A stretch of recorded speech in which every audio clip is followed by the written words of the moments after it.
This is episode 155 of the Double Cross Anime Podcast. I'm Wooper, and here's Mario. Hello, everyone, and Happy New Year. Yes, Happy New Year. Happy New Year to us. Happy New Year to you. Happy New Year to anime. The winter 2023 season is already underway. We're going to be talking about that next week. But before we can get to that, we have to look backwards at the last 365 days. I guess technically it's like 372 at this point. I'm talking about the 2022 Anime of the Year episode. We do one of these every year. This is our sixth time since our very first ever podcast episode was an Anime of the Year thing on 2017. So we've now done 5 full years of recording together. That means this is going to be our sixth time doing one of these. And Man, is that as long? yeah, well, it's been five full years, not 6 full years, but it has been a long time. And as is tradition, we got to talk about before we start listing things off like a pair of proper nerds, we got to talk about the year 2022 as a whole. Yep. In anime terms, of course. How do you like it, Wooper? You go first. All right. I think I have a good time watching all these shows in 2022. I think I watch around like 20 shows. So not that much compared to previous years, but I would say that I enjoy most of them. Even like listing, like the top 10 show and the 2 honorable mention. I really the same tier for me. So So what you're really saying is you have a top 12. I have the top 10 and another 2. So no, I have a top 10. No. You just basically confessed to having a top 12. And I see that there's a lot of cute girl doing cute shows. Cute girl doing cute things shows that I really enjoyed this year. In fact, there are Yeah, 2 of it them was that a are my strong top year 10 for the list. genre. Yeah, that's right. And like everyone said, or everyone knows about, the fall season is like one of the biggest season that we have in a while. Yeah, I mean, it definitely was for me. Most of my favorite shows, I mean, I can even look right now. Well, I was about to say I can look through my top 10 and see how many of them were fall, But but that would give spoilers. spoilers because Mario and I always try to predict each other's lists, each other's top 10 lists. So if I even say something as vaguely incriminating as that, he's going to be like, "Tick, tick, tick, tick, tick." Okay, process of elimination. I know what number one's going to be. So I'm gonna hold off on any details that might give away my list, and he's gonna do the same. We're gonna see who had the better read on the other person's top 10 list. Yeah, I'm confident of my list. Both my list and my predicted list of Wooper top 10. So let's I see. think I've got a couple that will throw you off, but Mm, we'll get there. cool, Before we cool. can get How? there, we have to talk about our honorable mentions, right? Yeah, right. How do you think about the 2022 first? Right. My whole take on the year overall. I don't know. I mean, every year I kind of give the same answer, which is that I can't really judge one year next to another. I mean, certainly if you say, did more anime come out in 2022 that you liked versus 2014, for example, that's I can make that sort of evaluation based on my own personal taste, but it really is that it's personal. What I can say for sure is that when you mentioned that you watched around 20 anime this year, that's actually the exact number. I finished 20 full series. Of course, I watched a significant amount of like 15 others before dropping them. And I also watched a handful of shorts, like 5 short series too, with the, Wow. little shorter run times, Yep. But it was just 20 series this year, not including shorts, which is the fewest I've seen in a year since 2013, which at this Oh point is wow. 10 years ago. So my anime consumption, I guess, in terms of series finished, was at a 10-year low this year. Mm, And that's not to say that 2022 just stunk up the place and there was nothing worth finishing. I just was, a bit quicker to drop stuff, I guess, or quicker to decide not to watch something that I may have given at least 3 episodes to in the past. Because it's not just anime that we're talking about these days. We also have our second channel, Triple Cross Cinema, where we talk about Hollywood films, world movies, different themes based on time period and country of origin and stuff. I had to balance those two things, Mm. and as a result, I watched less anime. But I'm still pretty happy with the stuff that was at the top of the heap. Yep. Yep. Sounds good to me. All right. Yeah. So let's get to the honorable mentions. Okay. Do you want I to go think you first? I Or think you should can I? start first because I can list the two my two show just like head to head as well. Oh, okay. Well, I guess I'll go first. I also have two anime, but they're not TV series. All Or right. rather, Cool. one of them is from a TV. One of them is from a TV series, but it's a single episode of a TV series. So Cool. I'll Let's go. start with my first honorable mention is Inu-Oh, Mm-hmm. the Masaaki Yuasa film, which I saw with actually one of your fellow blogger, um, and a friend of mine. We went to the theater Mm-hmm. together with another friend, and we saw it. So this is one of the only anime films I've seen in theaters in ages, and I got to tell you, it was a great experience. I mean, this film, it's so bombastic. Like we earlier this year we did a podcast episode where we talked about like musical anime, for example, Right. Belle and Sing a Bit of Harmony, Yep. but Inu-Oh blows both of those out of the water in terms Mm-hmm. of its songs and the way that they're integrated into the story, and just the music itself, the animation itself. It's on another level. It's my favorite Yuasa work since Ping Pong, so almost 10 years, and it's all about. I would say thematically, the movie's about like it kind of rages against anyone who would clamp down on artistic expression. So I know you haven't seen it yet, or at least as far No. as I'm aware, you haven't seen it yet. So I don't want to spoil anything about it, but very loosely, the antagonist of the film is somebody who wants to stop the main characters from doing their like experimental rock opera performances of the Tale of the Heike. Mm-hmm. All right. And I mean there are supernatural elements to the film, there are musical elements to the film, but the idea is that the antagonist of the film is somebody who is trying to keep artists down, is trying to Mm-hmm. like limit their freedom of expression. And I mean that's the movie's stance, is that you should just leave artists alone, let them interpret the classics the way that they want to interpret them, let them remake them, let them put a different spin on them, tweak them, twist them, whatever it is they want to do. Like just let art take its course is essentially the message of the movie. And everything about the film, be it the songs, be it the character arcs, um, be it the way that the Muromachi period is captured via the backgrounds and like the framing of every single shot, just so smart, so compact. It's all in service of that message, and it really, even though the film it's a little long, you still get the sense that there was really something on Yuasa's mind. Like he really had something to say with this movie, and that's not always been the case for his works over the past decade. Some have been Mm-hmm. stronger than others. Some have kind of lagged behind in that respect. But Inu-Oh is like top shelf. Yep. So I was very happy to get a chance to catch it this year. Cool. And this might be one of his last film as well. Yeah. So yeah, it's very interesting. But I do think that we win USA had done something like musical sequence before, like in the Lou Over the World, or even I think part of Ride My Wave have like a musical song as well, if I remember correctly. Ride Your So Wave does have that one, like there's a pop song that kind of symbolizes the relationship between the two main characters. yeah, yeah. I don't know if I don't think there's ever actually a musical scene, but certainly music is important to their relationship.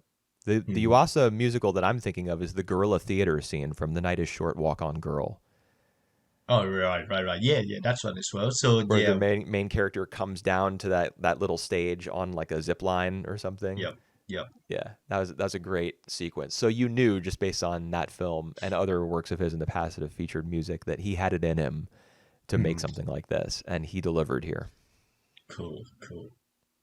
All right, I'm really looking forward to watching it. I meant to watch it like all the time, but just couldn't find the time, especially during this season where like we had to catch up on these other 2022 shows. So Right. yep, Yeah. And I will speaking of get 2022 shows, yeah. So my two honorable mentions are the ones that we me and Wooper talked in detail back in summer 2022. So because the two shows are from that season. all right, you're So already throwing my top 10 list into oh well. disarray. Because I know So what you're talking about and I put them on the actual top 10. that's fine. So the first of them is Lycoris Recoil, one of these cute girl doing cute things shows that I mentioned. Uh, and the second one is Call of the Night. Yeah. Yep. So both of them I enjoy it from start to finish. It has a fair share of issues. Like in Lycoris Recoil, I really like the characters, the base characters, and the base settings, but the way it develops is like something that I don't really care about. Especially to the antagonist who like who try to force the main girl to like to become a perfect assassin. Yeah. I And for we no talk clear reason. for no clear reason. We talked in detail about that in back in our last few podcasts, and Yep. like my feeling on that remained the same. So it had a really good like base elements. It could be something like totally worldwide if it had been made into like a movie, not spread out like this. It just like the way that they try to develop is such a shame. For Core of the Night, I really like the visual. They have a really strong visual. They have a really, a strong, depict strong relationship between the two main characters. I feel it getting a bit pale at the end. It padding a bit too long for me when it try to introduce others vampires, for example. I don't think they really matter that much into like this tale. uh, yeah, but I also like the core concept of like this guy just walking alone at night. I have done that a few times before. Like looking at the street when it's at asleep at night, no one around, and like occasionally just pumming up other people. In this case, this guy with the vampire, a hot vampire, Right. Got to be hot. gotta be hot. And I All right, mean, the other vampires, I mean, I remember both of us kind of feeling as though it was setting up for a sequel. that's right. Yep. So it may be that the larger vampire mythology or whatever guild they belong to, whatever commune, family, I don't know what word you use to describe groups of vampires. Mhm. Their whatever designs they have like for the human world may factor into season 2 in like a much more significant way. Yep. So their introduction in the first season could it probably just setting up for whatever that might be, assuming the sequel gets greenlit. Yep. So what is Between your the two of second? between the two of those shows, I gotta say, I think I probably like Call of the Night a little bit more, Mhm, mhm. just because like Majima and Lycoris Recoil, the show kind of revealing at the very end that it really didn't have a lot of concrete ideas about where to take the story. Mhm. I was like grossed out by that.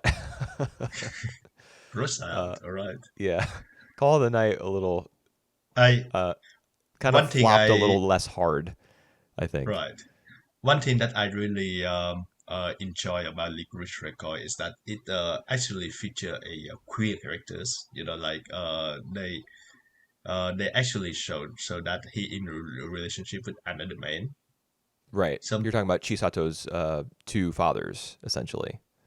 oh, right, two fathers, and Yeah, they are in relationship. Yes, yes, yeah. they are. Her handler was named Mika, and I can't remember the name of the her savior. It was Yoshimatsu, right? Mm-hmm.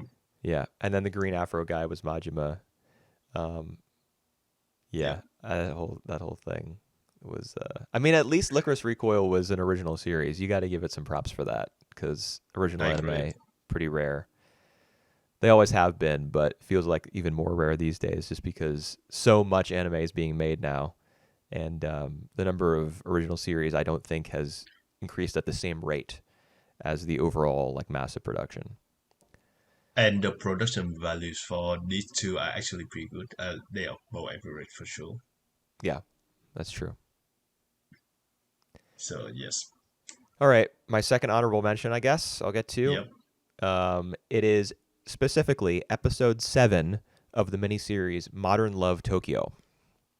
All right. So, Modern Love is an anthology of romance series. It's live action, um, and I don't know. It's about love in the modern age. So, what dating apps and technology in general, and like shifting values, I guess, over time, how they've impacted kind of the dating scene and romance at large in society. And Modern Love Tokyo is a Japanese spinoff, the exact same concept. But episode 7 was animated, Okay. and it was animated and directed by Naoko Yamada. Oh, jeez. And it was fantastic. I highly, highly recommend, specifically episode 7 of Modern Love Tokyo. I mean, honestly, this is Yamada. Like, to me, this is the height of her power. Uh-huh. The animation is unbelievable. The character designs are very kind of classical Ghibli-ish, like Hosoda-ish, very like economical. Line counts not Mhm. too high. Very very human characters. Not a lot of like I don't know exactly how to describe them. They're just very conventional, and it works really well because there's not a lot of anime, bullshit that goes into it. It's just a very sweet love story between two high schoolers through the lens of like an adult's recollection of it. So most of it is a Mhm. flashback, and it's the love story between a shy girl and a boy who plays the piano in their high school, and they have to deal with a lot of tough emotions, isolation, rejection, feeling like they have no purpose. So all of that kind of underlies it, but at the same time, the tone is very warm, as many of Yamada's works are, and the it's just beautiful to look at. The character animation, like just in one scene alone, where he's up on the stage playing a piano in an abandoned school gym, and she hears it. She hears the music and sneaks in there. The way that she kind of like sneaks around and tries not to be noticed Mhm. while she's listening to him playing the piano, while at the same time like inching closer to him, is just I can just picture the entire scene in my head right now, like every frame of it.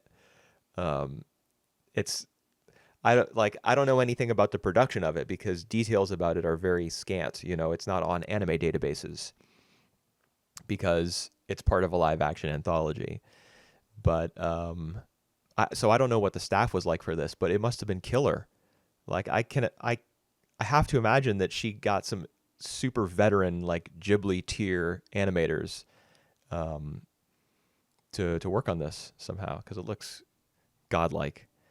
Well, Um, I love it so much. Definitely recommend it. I love the device already. Talking about the youth, the through flashback to memories to the lens of the adults. So it tend to be like more of like recollection, and it tend to be like more like regret as well. Like things could have been different, or they have like different view on feel on that Yeah, already. there's So definitely things could have been different, like regretting the way that things turned out, and then yeah, getting the idea into your head with, well, that maybe maybe it's not too late. Maybe I can change something. That's yeah. definitely a big part of it. Oh God, I definitely gonna check it out. I have. Is that like 20-minute episode as well? It's 30. Yeah. Hmm. And it's Oh wow. specific episode 7 of Modern Love Tokyo. You can actually find it on Ya. Yeah, yeah. Just that I episode in isolation. I look it up now. Yep, Yeah, it's great. cool. So Thanks we for got the a Yuasa recommendation. work and a Yamada work. Two of, I mean, if you're gonna pick five directors working in the industry Right right now. now, and maybe Yuasa you consider retired, but for the purposes of this exercise, let's say he's not. They're Yep, two of the. They're absolutely like no question two of the five best anime directors working right now, and I they both agree. put out something this year, and it was great. So, Yep, just with my two honorable mentions, I'm happy. But yep, then of course there's 10 more anime that we got to talk about. So yep. And the good thing is that she gonna make a brand new movies coming out this year as well in two. 2023. Two, sorry, two of them. Yeah, she has Garden of Remembrance, which is like a 20-ish minute music kind of extended music video sort of. Mhm. And then also Kimi no Ito, which we talked about in our previous upload on this channel, which was our Yep, 10 most anticipated anime of 2023. Both of yep, us put that on our list. So yep. that's going to be a more traditional Yamada film, maybe in line with something like Liz and the Bluebird. Yep. And yeah, I can't wait for both of those. And if Modern Love Tokyo episode 7 is any indication, she is like firing on all cylinders right now. So I think we're in for some greatness next year too. Uh, I, I cannot wait. Yeah. All right, so I start with number 10, or you want to start first with with your number 10? I just talked for a bit, so you can. But if you would prefer, like whichever one of us goes first here, the other person is going to be the last Yeah. person. Like they're going to get the final word. So I don't know how you're feeling. You can have All it right, either way. you're gonna be the final guy then. I Okay. I I do it Sure. first. All right. All right, so we get to the top 10, and my number 10 is Heal the Girl. Interesting. Yeah, so we're just talking Wooper, especially just talking in length about like a musical films, and this is for me is like a real musical anime for a while. We had like we have been growing up with Disney, and we have been like really acquainted to like just characters bursting into songs.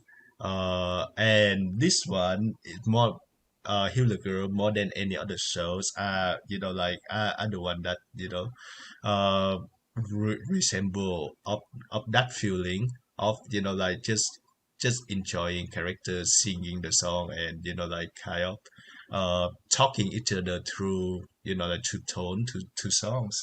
And it's I would say the setting are really imaginative to me as well. Being that like singing music as a healing tune, and we follow the point of view of the three apprentices who like who try to become the best out of that industry.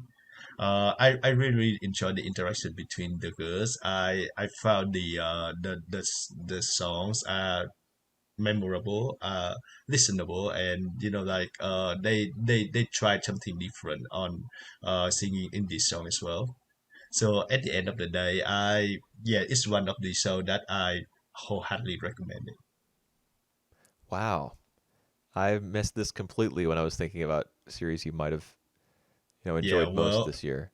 I remember you was watching it as well. I don't know if you drop it before you finishing it. Yeah, I got about halfway through. I Right, think the last episode I watched might have been the Sports Day episode, right. which was episode like 5, 6, somewhere in there.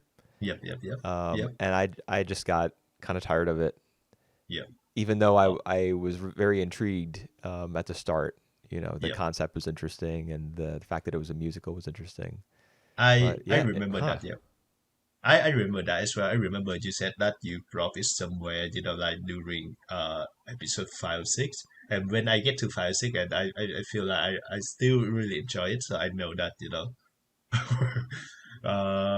yeah, we got a different opinion on this one, because I think you said like it kind of more of the same, and oh my God, I just really enjoyed them, like singing in, like they actually kind of experimental on the song they sing as well.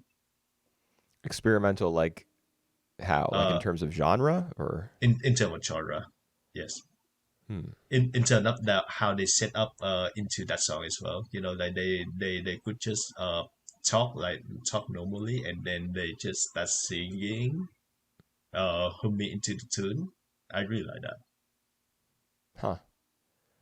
All right. Well, maybe, that gives me a little motivation to go back and maybe try another episode or two at Yep, some point.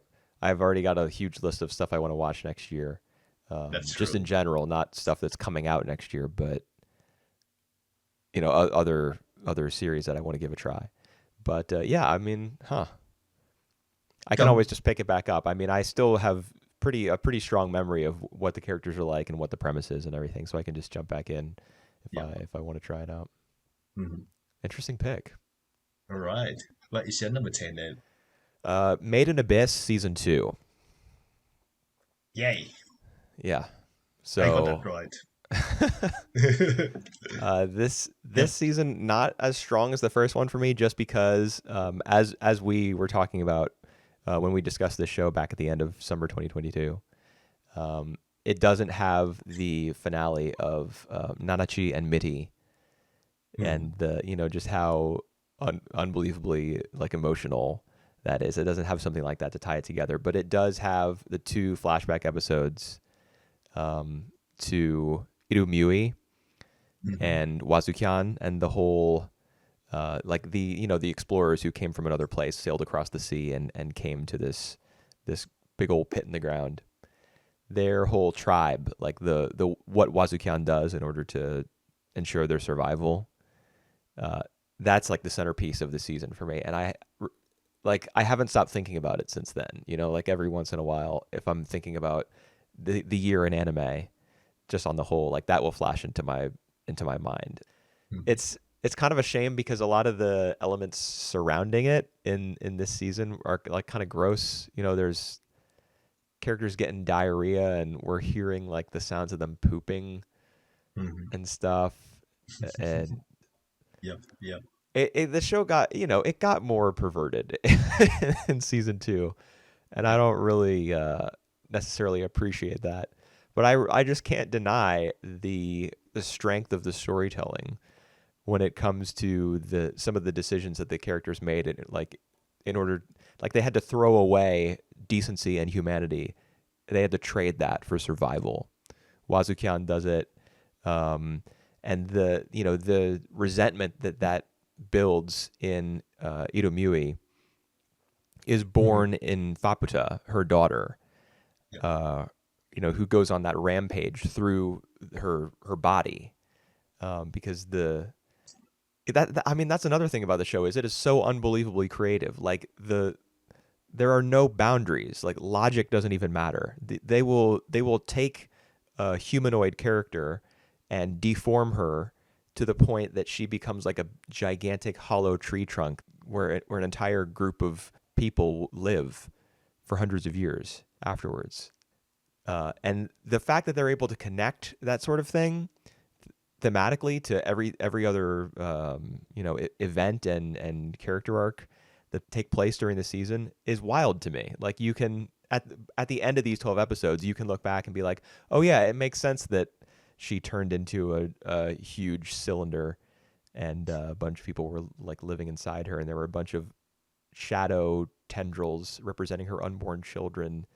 I mean, anyone who's listening to me like rambling right now who hasn't seen this will be like, is he on acid? What kind of drugs are these? But the show makes you believe like that, not that any of this is possible, but that it's consistent. It's internally consistent.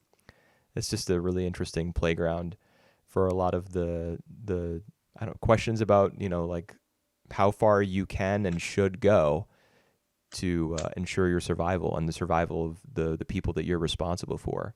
If the alternative means degrading someone to the point of them like losing their soul, or degrading yourself to that point, it's really thought provoking, heavy stuff. And even though I had like some distaste for other elements that were on screen in this season, I couldn't that couldn't stop me, from giving it a spot here. Yep. I agree with most of what you said, but I will talk in more detail when we get into, like my ranking of it later on. Yeah. Yep. All right. All right, so let's go to my number nine. Number nine is a show from Netflix. It's Kotaro Live Alone. Mm-hmm. I would say that the titular characters is the real style of the shows.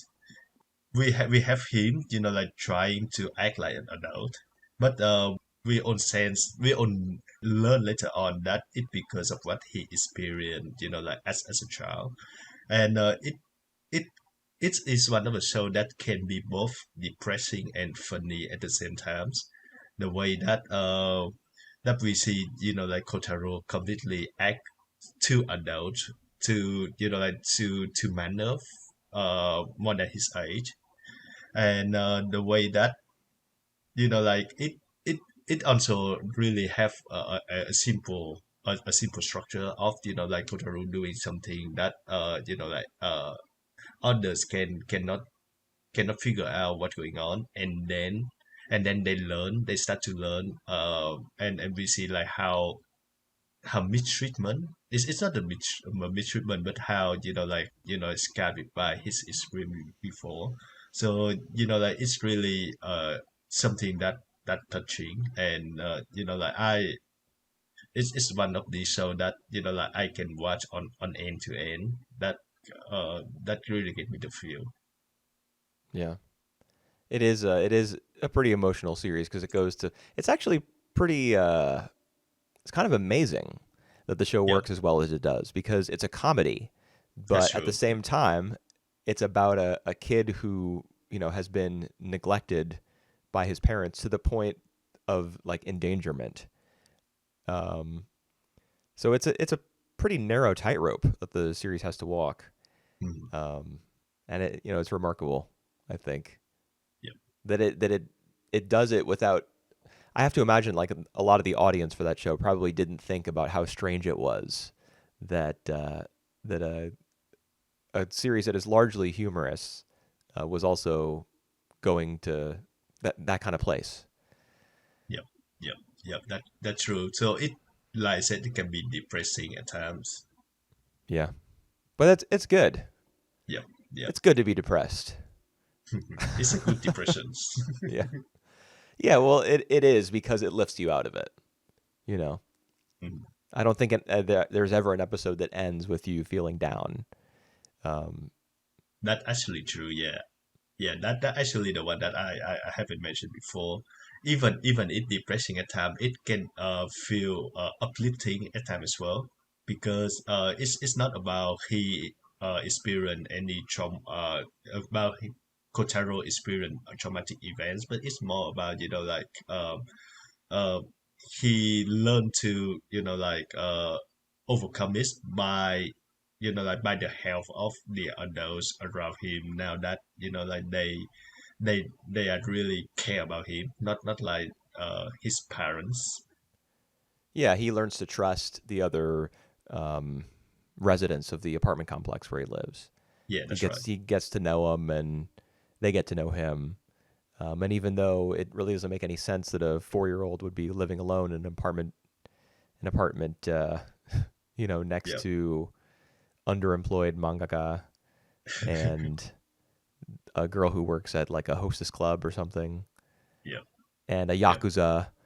It's the strangest combination of characters that you can possibly imagine, but I think that's why it works because Kotaro's his past is so the things he had to live through are so uncommon that I don't think the series would work if it was just a bunch of like ordinary people that he was living alongside. It's got to be some other people who have seen some stuff too, yeah, you yeah. know, so that they can empathize with him. Yeah, I think in the way that they are also not like the active members of the society as well. They are like um not as much, but they are like the throwaways. A little bit, yeah.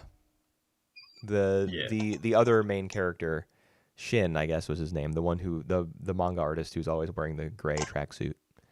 Um, yeah, he's kind of lazy. He's a layabout. He's a talented artist, so he coasts by on that.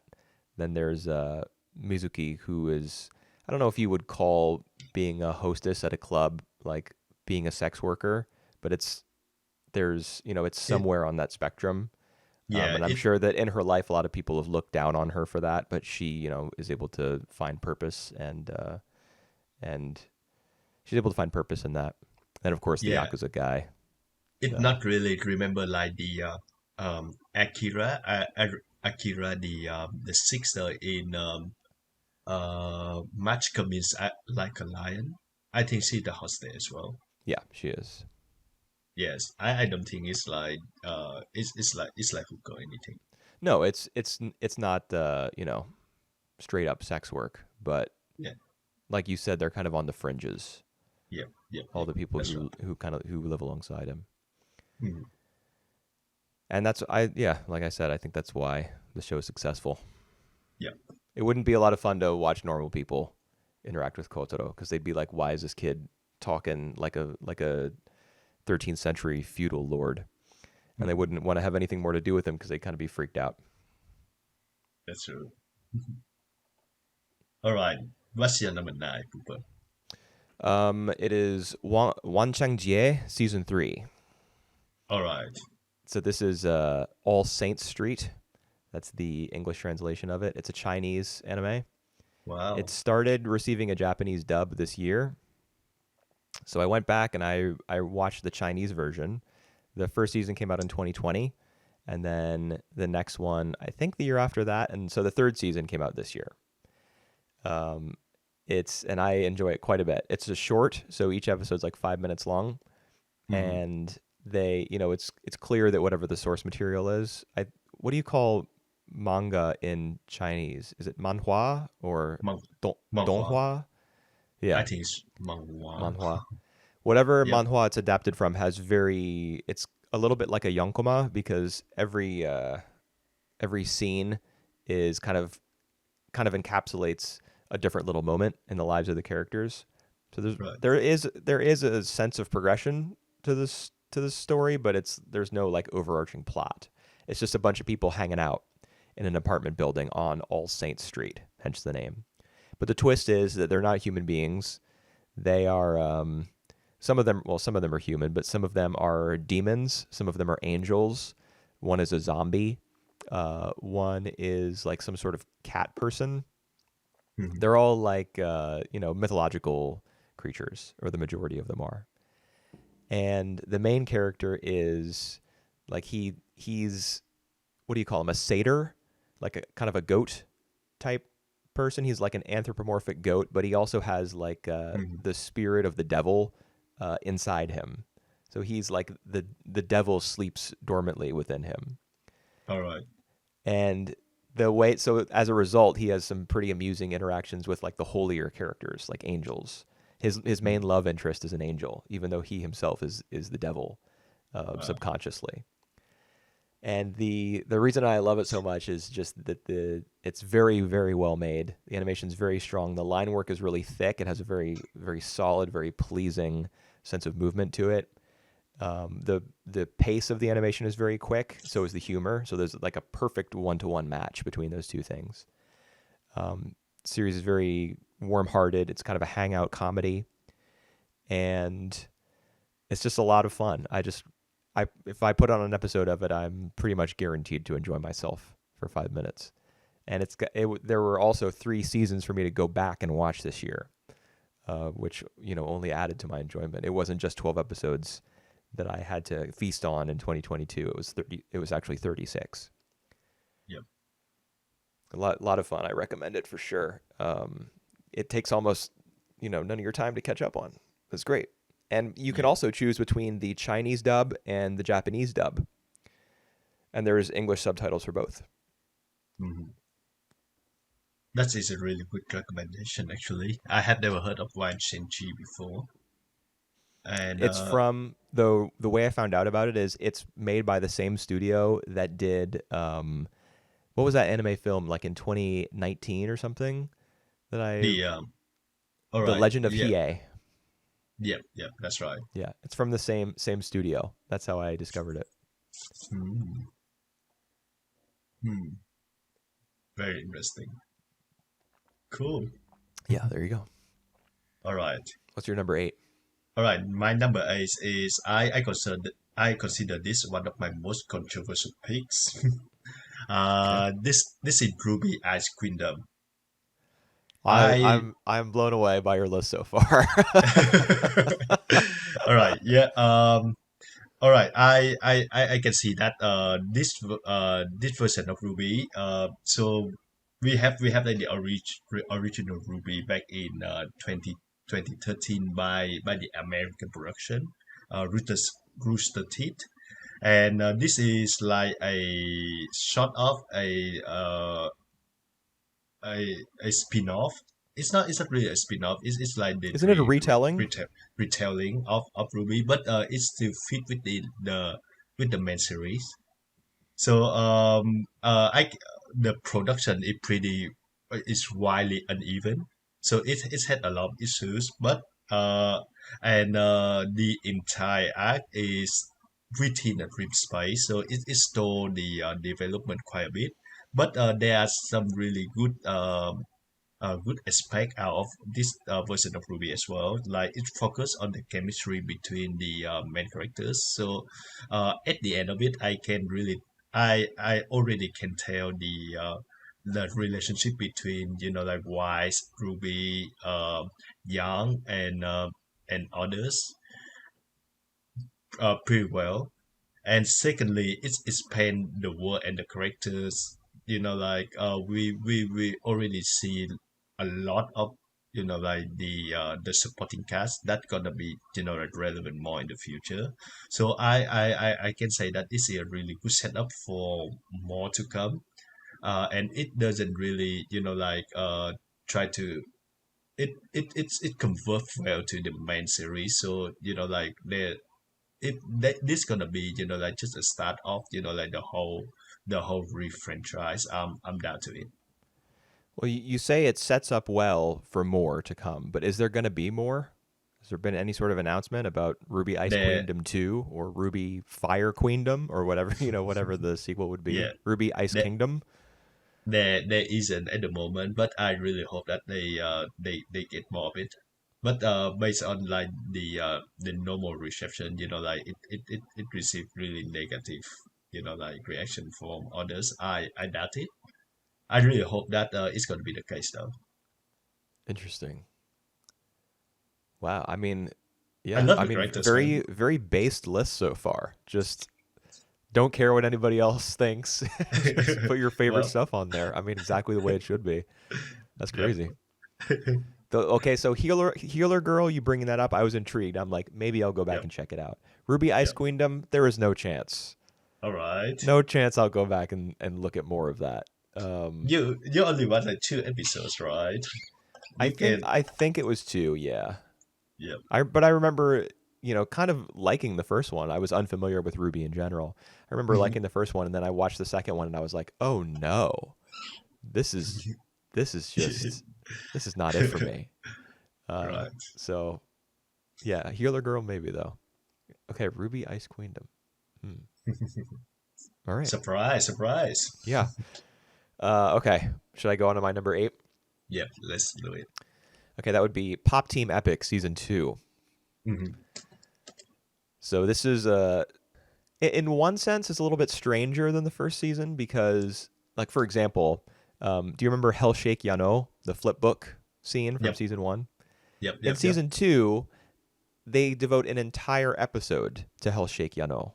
The entire Wow. thing is just an extended flip book scene, Hmm. and uh, so they take they take some concepts and stretch them out over the course of entire episodes. I don't know if you remember watching the first episode for our Yep. Yep. Yep. I did. for I one of remember our that. first impressions things. Yep. Uh, the OP was a tokusatsu parody called Endless Love. So rather Hmm. than an actual theme song playing, it was a live action kind of action superhero type thing. Well, in the finale of Pop Team Epic Season 2, they take that a minute and 30-second intro to Endless Love and they stretch it out to be an entire episode of the show Endless Love. So it's like 20 minutes of live action tokusatsu. Right. Is that the continuum, or is that like just the expansion of of what we see in the OP in the opening thing. It builds on what we see in the OP, but there are also references from I think the first season of Pop Team Epic, and this one I haven't confirmed, but I'm willing to bet that some of the live action stuff in Gal Dino also factored into like the underlying lore Yep. of Endless Love, Pop Team Yep. Epic season 2 episode 12. Yep. I don't know for sure though. Like that would be very interesting to go back and like analyze it scene by scene. Mm-hmm. Just Pop Team Epic season 2, in some senses it went farther than the first season in like committing entire episodes to high concept stuff like that. In another sense, though, and this is why I have it at a lower place than I did the original Pop Team Epic in 2018. There are some episodes that really don't have like the sense of variety between skits has decreased. So as Mm-hmm. usual, there is like a parody that kind of kicks off every episode. And in this season, some of the examples would be a mecha story, a Dora the Explorer parody, a Dragon Force music video, like a heavy metal music video, and a dating sim, which between the two halves of the episode, you know, at the front you got the female voice actors, at the back end you got the male voice actors dubbing over the same thing. They actually completely gender swapped the dating sim animation between the two halves of that episode. So there's still some cool stuff going on with the like the longer parodies in many of the episodes in this season. But as far as the individual segments go that follow that, there's a lot less variety. So there were some episodes, like some entire episodes in this season, where I was like, I didn't really laugh at any of this or get anything out of anything here. Maybe 2 or 3 episodes that I thought were just absolute duds. But there were also there was also some stuff that made me laugh like uproariously. So, you know, a bit of a mixed bag here, but the some of their big experiments, some of their experiments that spanned an entire episode, just you have to take off you know tip your cap, I guess, because nobody else would do. No director except Jun Aoki would be insane enough to put something like this on like mainstream television. Mm-hmm. I remember watching the first episodes of the second season with you for the first impression, and I really enjoy it. I didn't have a chance to watch more without, but yeah, it's something that on my watch list, on my long list that I'm gonna be Yeah, choosing out. yeah. So yeah, That's what it means to have been an anime fan for so many years. Is yeah, the number of things you want to watch just keeps growing and growing. The more you yeah. learn about anime, and the That's more right. stuff that comes out. So it's a bit of a disappointment, especially from the first season, right? It's That's I what I would take. just personally I would call it a step down from the first season, and there are a Mhm. handful of episodes, just like probably three episodes in this season that I think you can just cut them out, Yep. like they add nothing. But All at the right. same time, that means 9 episodes where something completely unpredictable and wonderful is going to show up on screen, and you're going to be like, "Damn, that was something Mhm. special." All right. Huh. Good pick so far for you as well. You pick a lot of, like good skits, comedy shows, I think. All Yeah, 2 comedy shows. I mean, all 3 of my picks so far are sequels. Actually, I just realized 2 That's comedy right. shows and Yep. one show about unspeakable horrors Yep. uh, happening in a gigantic abyss. That's a good lead on because my number seven is a sequels. And what would that Uh, be? and that would be Kaguya-sama 3, Okay. Ultra Romantic. I would say that Kaguya-sama had reached, and some other sequel in this year as well had reached a very consistent production. Like it's keep looking better and better. It or at least looking like just as gorgeous as the first few episodes. Sorry, the first few season. Kaguya-sama have a very consistent production, and in this season alone, it had a sense of progression as well. So you can see like many skits that happen, like at the beginning, continue to matter towards the end. And this season alone, they've been building up to like one big arc at the end, um, The culture and festival. the culture festival. And I would say that the climax of that arc, the blow, blow you away. It certainly blow me away. Um, I also remember like many of the skit more funny than the others, like the rap sequence, the rap sequence, and of the skit revolving Inu healing music. As a whole though, I feel that like in compared to like season one and season two, season one and two had more highs and and more lows to me as well. So this one is like more like in the middle for the most part, but I still enjoy the franchise as a It's whole more lot. arc based this season. It has a clearer storyline, so that would kind That's of true. level it out. Yep, yep. It That, wouldn't be able to go to as many different places, so less potential for the unexpected, yep, but yep. also more consistency. Yeah, that's true. That's true. So yep, that's my number seven. Yep, that's definitely gonna make an appearance on my list as well. Yep. All right. And speaking of making appearances on my list, at number 7, I have a series that you have already mentioned, and that would be Kotaro Lives Alone. Mhm. Um, it's I found myself, it's this. So this for me, this is the representative of Winter 2022, which otherwise was a complete flop. Like that was the Mhm. Sabikui Bisco season.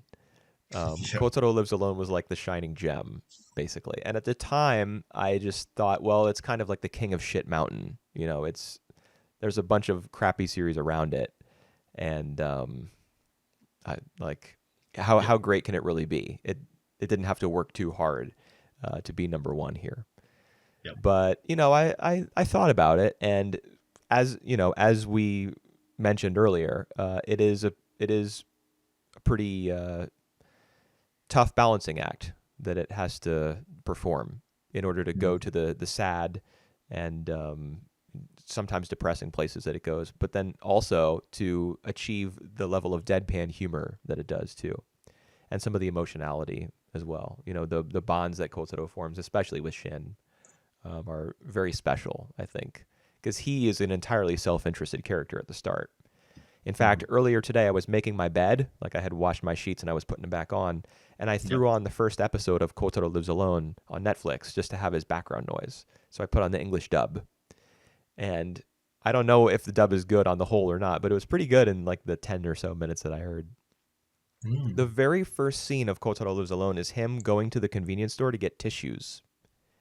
Right. And Right. I don't know Right. if you remember why he buys tissues, I but it do. is, Yes. yeah, it's unbelievably depressing. like Yeah, it's that's true. it's enough to inspire anger that a child would be put into that situation by parental neglect. But that's the very first scene. So from the beginning, the series has a plan in mind. It wants to tell you and to show you the difficulties that children face when their parents do not look out for them. But also, even though that was the first scene, it very quickly shifts into Kotaro and Shin.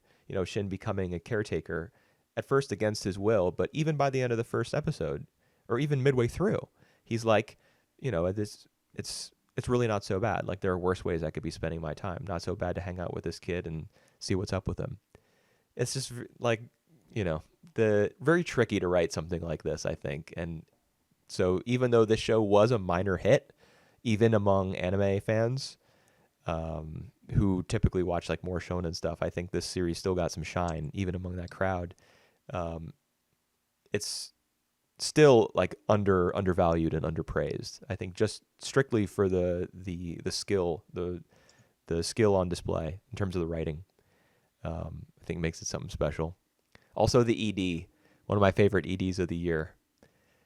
by Kotringo, who was the artist who sang the vocals for the "In This Corner of the World" theme. Just Mm. one of my favorite Japanese vocalists, and I just start feeling like I want to cry every time I hear her voice. So um, it wrapped up. It concluded every episode on a very emotional note, at least for me. That was a part of my enjoyment of the series as a whole, actually. Uh, I need to say sorry to you because I cannot recall the ED of Kotaro Lives Alone. Well, you don't watch EDs. I do a little bit, but You just hit X and you're like, all right, back to my real life. I got stuff to do. it I got a girlfriend to hang out with. it just it just that the OP and DD normally don't register to be that much, but yeah, this is completely out of my mind at the moment. It's a good one. All right. Maybe there will be a second season. Yeah, yeah. I would hope so. I And hope so as maybe they'll well. get the same artist, they'll get Kotringo to sing new song for the ED. That would be nice There's to have that sort of like continuity on the production side of things. all right. There's the question that I want to ask you. Is the fact that Kotaro Lives Alone is in Netflix? Do you think help or I mean, it absolutely or helps it. yep. And this is something that anime fans just cannot get through their thick skulls. Something being on Netflix is an unbelievably like Blessed. yeah, it's a huge platform. It's a major signal boost. And Mhm. the people who are like pissed off about JoJo's Bizarre Adventure being on Netflix and not all the episodes coming out at the same time, like they just can't. It doesn't compute for them. But Mm. yeah, you better believe that Kotaro Lives Alone had a higher viewership than I don't know, RWBY or Yep. some Yep. other series that airs like on Japanese television. Yep. Yep. That's true. That's true. All right. Let's get to my number six then. Sure. My number six is a show that you know that released out of nowhere and basically blew me away in the sense that I didn't really like know about it or heard about it before watching its first episodes. And the first episode blew me away, and consistently doing so like, during its end. What is this And going to be? I don't even know what this is. all right, this is Bocchi the Rock. Oh, okay. Yep. It's the premise of it about like a band of girls who like just form a band playing music, kind of remind you of like another's models of cute girl doing cute things show K-On. Yeah. But I would say that this is like done more than that as well. The first thing is about the main characters Hitori Godos, who like has an anxiety that like feel funny and feel relatable at the same time. The show incorporate different multiple ways of like showcase her anxiety. Like they doing like live action segment. They doing stop motion. They like could make her like turn into ash. Like at one point, Yep. or like doing like Lucy or draw her, like all the things that are really creative and all the things that like make her anxiety like visibly show to us. I really enjoy all that. But they also have like a solid cast, especially when it comes to like characters small gestures, like the way their expression shows. And the music is very solid as well. So like this one I consistently like surprise and enjoy episode by episode. But one thing that actually like I didn't really expect is how popular this one is. Like Mm-hmm. people just keep talking about that. People will shut up about this to the point that I actually be thinking that like they might be a bit overhyped of Bocchi the Rock. Like just watch it at its goal. Just like watch it as like as the underdog show instead of like like one of the best show of the of this season of the year thing, and Well, you about to enjoy it. that's the underdog story, It right? is. That's the It whole is. concept of an underdog is that a series without a big pedigree would come through and kind of take the crown. Yeah, That's the dream for yeah, underdogs, that's and I right. think Bocchi the Rock ended up accomplishing that. Mhm, At mhm. least for the fall season, it came for a lot of people. I think it did come out of nowhere. I mean, I had to read the manga for our blog just to do Oh, the impression. So yep, I yep. also was mega hyped based on the director. I don't know if you remember the connection that I made. He was a first time director, but Mhm. I'll certainly be talking about Bocchi the Rock further down this list, and I'll bring that back up. Yeah, cool. But Um, I like it. I think it did take a lot of people by surprise. I was certainly surprised by what they were able to turn it into, since mhm, it's based on a Yankoma manga. But at the same time, once it got those wheels under it and once it got that popular support, I think it stopped being such a surprise. And it mhm, started feeling like what K-On! Would have been if there hadn't been such anti-Moe sentiment when it came out. mhm. Because like the around, 2009, so this is post Haruhi, Yep. there was a strong contingent of people who were like, nope, Moe sucks, cute girl series, automatically trash. It's Kyoto animation, style over substance, just all the buzz phrases that were flying around left and right back then. Yep. Uh, and as a result, K-On! Only recently, has started to be viewed with the respect that it deserves. And Bocchi, I think, is like if you look at the reception to this newer series, that's what would have happened to K-On! In a different like timeline. Mhm, So I it kind of makes sense to me that it it exploded the way it did. mhm. Yep. All right. Certainly wouldn't put it as low as number 6. Really? All right. We will see Definitely about that. not. All right. What's your number six then? Mine is Cyberpunk Edgerunners. Right. Yep. So this is man, this series. You want to talk about a series that came out of nowhere? It wouldn't be this because this series had a massive launch Yep. since it was tied to a really popular franchise, including a video game that was like one of the most hyped of all time. For Mhm. me, watching the first episode of Cyberpunk, I wasn't sold.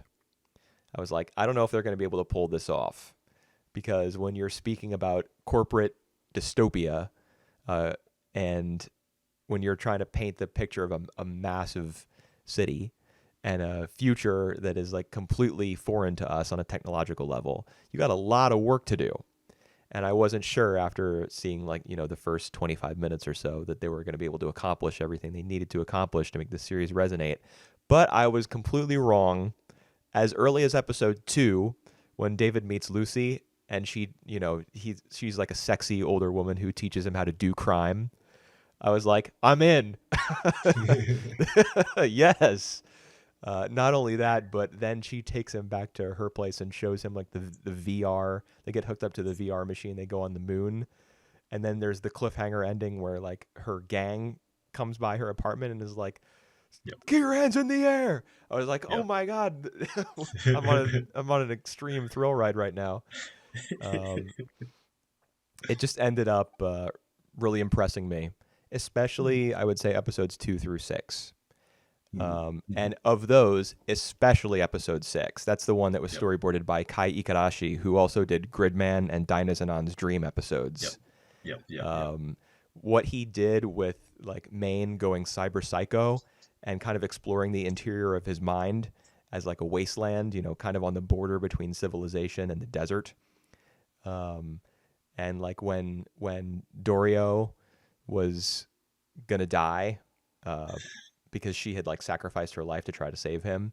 In his mind's eye, he sees her body like on a funeral pyre, and it's just like that image haunts me, man. The all the gore, the like the screamo music playing during the really intense uh, combat scenes, the the visual choices used to indicate the use of the sandavistan, like the it's like a rainbow colored kind of repeating images, like an image being duplicated and changing angle as David is using it to like move through time really quickly. The the way that eyes kind of shift and go they're like spasmodic. They get duplicated and overlaid on top of one another in order to indicate a character kind of losing their grip on reality, like their sanity being eroded. Just a lot of great aesthetic choices went into this series, the making of it and the getting inside the characters' heads. You know, I will say it's a little the ending to me is a little bit weaker because the whole story with Militech and Arasaka, the two tech companies being like pitted against one another, and the fixer Faraday kind of playing a double agent, like being on both sides and tricking David into putting on this super suit. Like the show kind of as explosive as it is in its early episodes, like episode 2, the way it kicks everything off, it goes way farther than that after the Mm, time skip in episode 7. And I think it needed a little bit more breathing room in order to make that mm, resonate, at least for me. yeah, So I wasn't as into it in the later stuff, but I I can't not respect the show. It just mm, it's so um it's so ambitious. It's so like well crafted. It's so unbelievably Hiroyuki Imaishi. This is the most Imaishi thing that he's made since Gurren Lagann, for sure. And I would include Promare as something that ranks below this in terms of just like his style on every frame. mm, And it's just a lot of fun and experimental. Adrenaline pumping. It's got and there's also moments of like quiet where you realize that David understands what's happening to him. The scenes at his apartment with him and Lucy after the time skip, where it's clear the two of them aren't really communicating. It can also like kind of gut punch you that way as well. So this show, it's not my favorite, but I would definitely call it like the total package. yeah. I can see that. Agree with you in most of the point, but I talk more about that later on then. Hmm. I see. All right. So come to my number five shows at my fifth ranking of the 2022 is another sequels, and the one that you already talked about is Make in the Beast, the second season. Okay. Make in the Beast is like one of the most, applause franchise of the last few years. I think the last 5 6 years. And I would say that this season is keeping up with that level.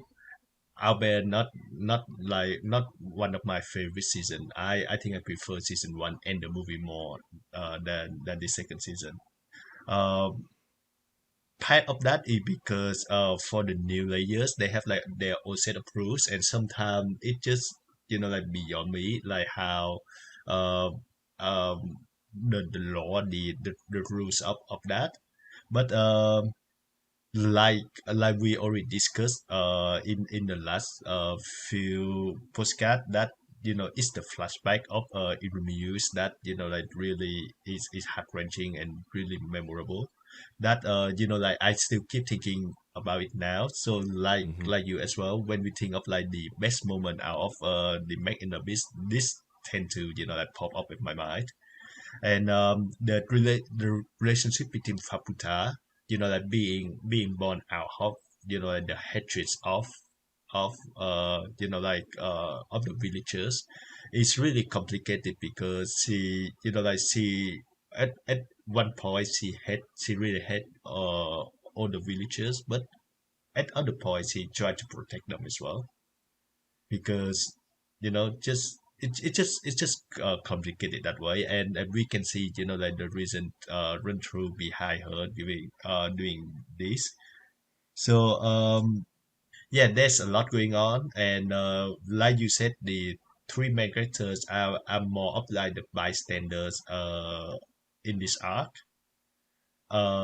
we can still like like the crudeness, the originality out of the show, and like you said, this show no bounds. It just Yeah. go whatever way it goes, and like be cruise the way it is for a purpose. Uh, the fetish thing though, I'm not really keen of as well. Some of that turn me off, but like as a whole, it's a good follow up to like the first season and the movies that's come before it. Yeah, and I mean, there's going to be more, right? The manga's Yep, ongoing, yep, and yep. the series, unbelievably to me, the series is a big hit. Like I can't, I, Yeah, I really can't believe it because it can be downright like disgusting and like heinous. yeah, Um, but I get the same way that we are affected by its stories, like the the way it pushes its characters like to the brink of who they are and what they'll do. I guess is captivating to a lot of people. yeah. I would say it thanks to the studio and the staff that doing that, because I can feel it's a labor of love from them.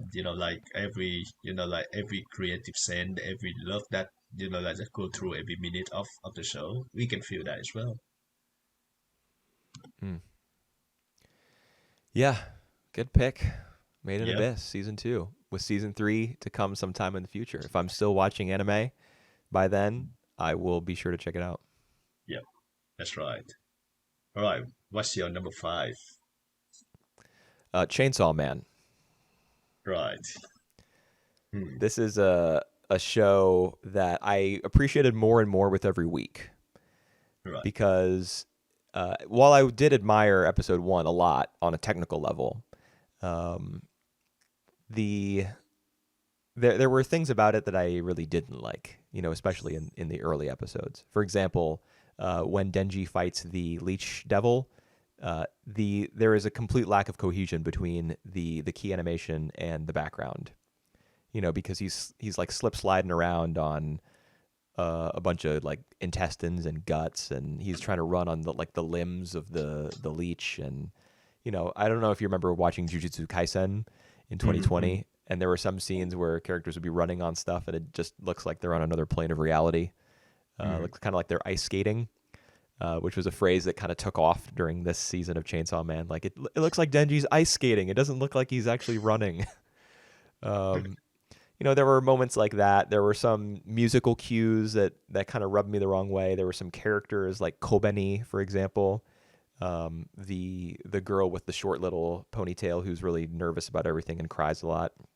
Ah, Who yep, I whose behavior I was just like, why is this here? But I yep. mean, none of it was enough to turn me off exactly because I had already read the manga. This is one of the rare anime that I had prior knowledge of because I actually read the entire manga Oh, up to that point. And so like as it went on and I got more familiar, I guess, with the sort of choices it was going to make in terms of adapting the source material, the more I started to appreciate it, mm-hmm. and the more I was able to like get into its chaotic rhythm. Because this is a show with some serious consistency issues, but in a way, that's actually what I admire about it. Uh, like the story of Chainsaw Man itself is completely unhinged. There are some parts where it's completely horny, like Mm-hmm. in episode 8 where he goes back to Himeno's apartment and she's completely drunk and tries to take advantage of him. There Mm-hmm. are some parts that are just like wall to wall action, and then there are some little miniature stories that undercut the action focus. For example, Denji and Power training with Kishibe in what I think is one of the strangest training arcs in shonen history because it's just him murdering them over and over and them getting absolutely no pleasure out of it. Mm-hmm. Really, really different from the way most shonen series will have the protagonist like focus on how much stronger they're going to get and how much more they can fight for their friends once they get through the training. Chainsaw Man is just like it doesn't care about that and is only interested in like pure entertainment and nothing else. But at the same time, once you get into the series rhythm, you can start to understand the way that, for example, Kensuke Ushio's soundtrack does its work behind the scenes. There are moments like Kobeni, for example, rescuing Denji from Katana Man, I think at the end of episode 9, when they're about to throw him in their van and drive off, she like charges up on them and rescues him. And it's only after the adrenaline wears off that you start to hear Kensuke Ushio's like the really watery sounding high keys on a keyboard, kind of giving almost a tearful quality to the scene where she mourns her former partner Arai. You're only allowed to feel that after the action is over. So the show is very kind of segmented in that way. Like, now it's time to go balls to the wall, completely insane, and now we're going to take a break from that. So the show becomes a lot more purposeful, I think, the more that you watch it and the more that you just kind of surrender yourself to it. There are just a lot of little choices that I started to like more and more as I got further into it. And I mean, honestly, I would be here all day if I were to list them off. But I did like the soundtrack. It started to feel more fitting to me as I went on. I liked all the different EDs because every single episode had a different ED, and many of them were like not a lot of them were up my alley musically, but I think they fit the show pretty well. So I would always watch them through and jam out to them and like Google the band and check out if they had made anything that I would want to download. Very experimental visually as well. Each of those EDs, very cool. And yeah, I mean, by the end, it was one of the shows that I looked forward to the most as I was catching up with a bunch of stuff like last minute, in order to be ready for this. I would have seen 7 episodes of Bocchi the Rock, 7 episodes of Cyberpunk Edgerunners, 7 episodes of something else. And I would be like, well, I'm going to watch an 8th episode of something. What should it be? Chainsaw Man was like my go-to. I wanted to see what was going to happen next, how the show was going to handle it. Whether it would be completely insane or more emotional or completely like horny and thirsty, or what it was going to be like. I just wanted to find out, and it was exciting. It was intriguing. And so it's number 5 for me. All right. I think we talked briefly about what I feel about Chainsaw, and I still consider Chainman that Saw. Chainsaw Man, a Chainsaw Man, and I still consider that it's a lesser Kukutsu Kaisen shows. Jujutsu So Kaisen? Jujutsu Kaisen, oh my god, yes, Jujutsu Kaisen. No way, shows. man. Chainsaw Man blows Jujutsu Kaisen out of the water for me. Uh, I definitely feel the I similarities though, for sure. Yeah, I have my issue with the writing. For example, like for example, remember in the earlier arc where when they get stranded in the hotel Yeah, floor. the Eternity Devil arc. Yeah, yeah, they couldn't get out of it, and what the solution that they do, they actually did nothing.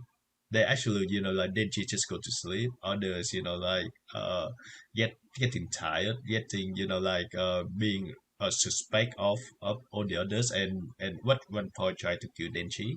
Right. Uh, what they should, what their way of get out of it? It's actually the devil who, like who show his face, and Denji just comes straight at it and kill it after like 3 days.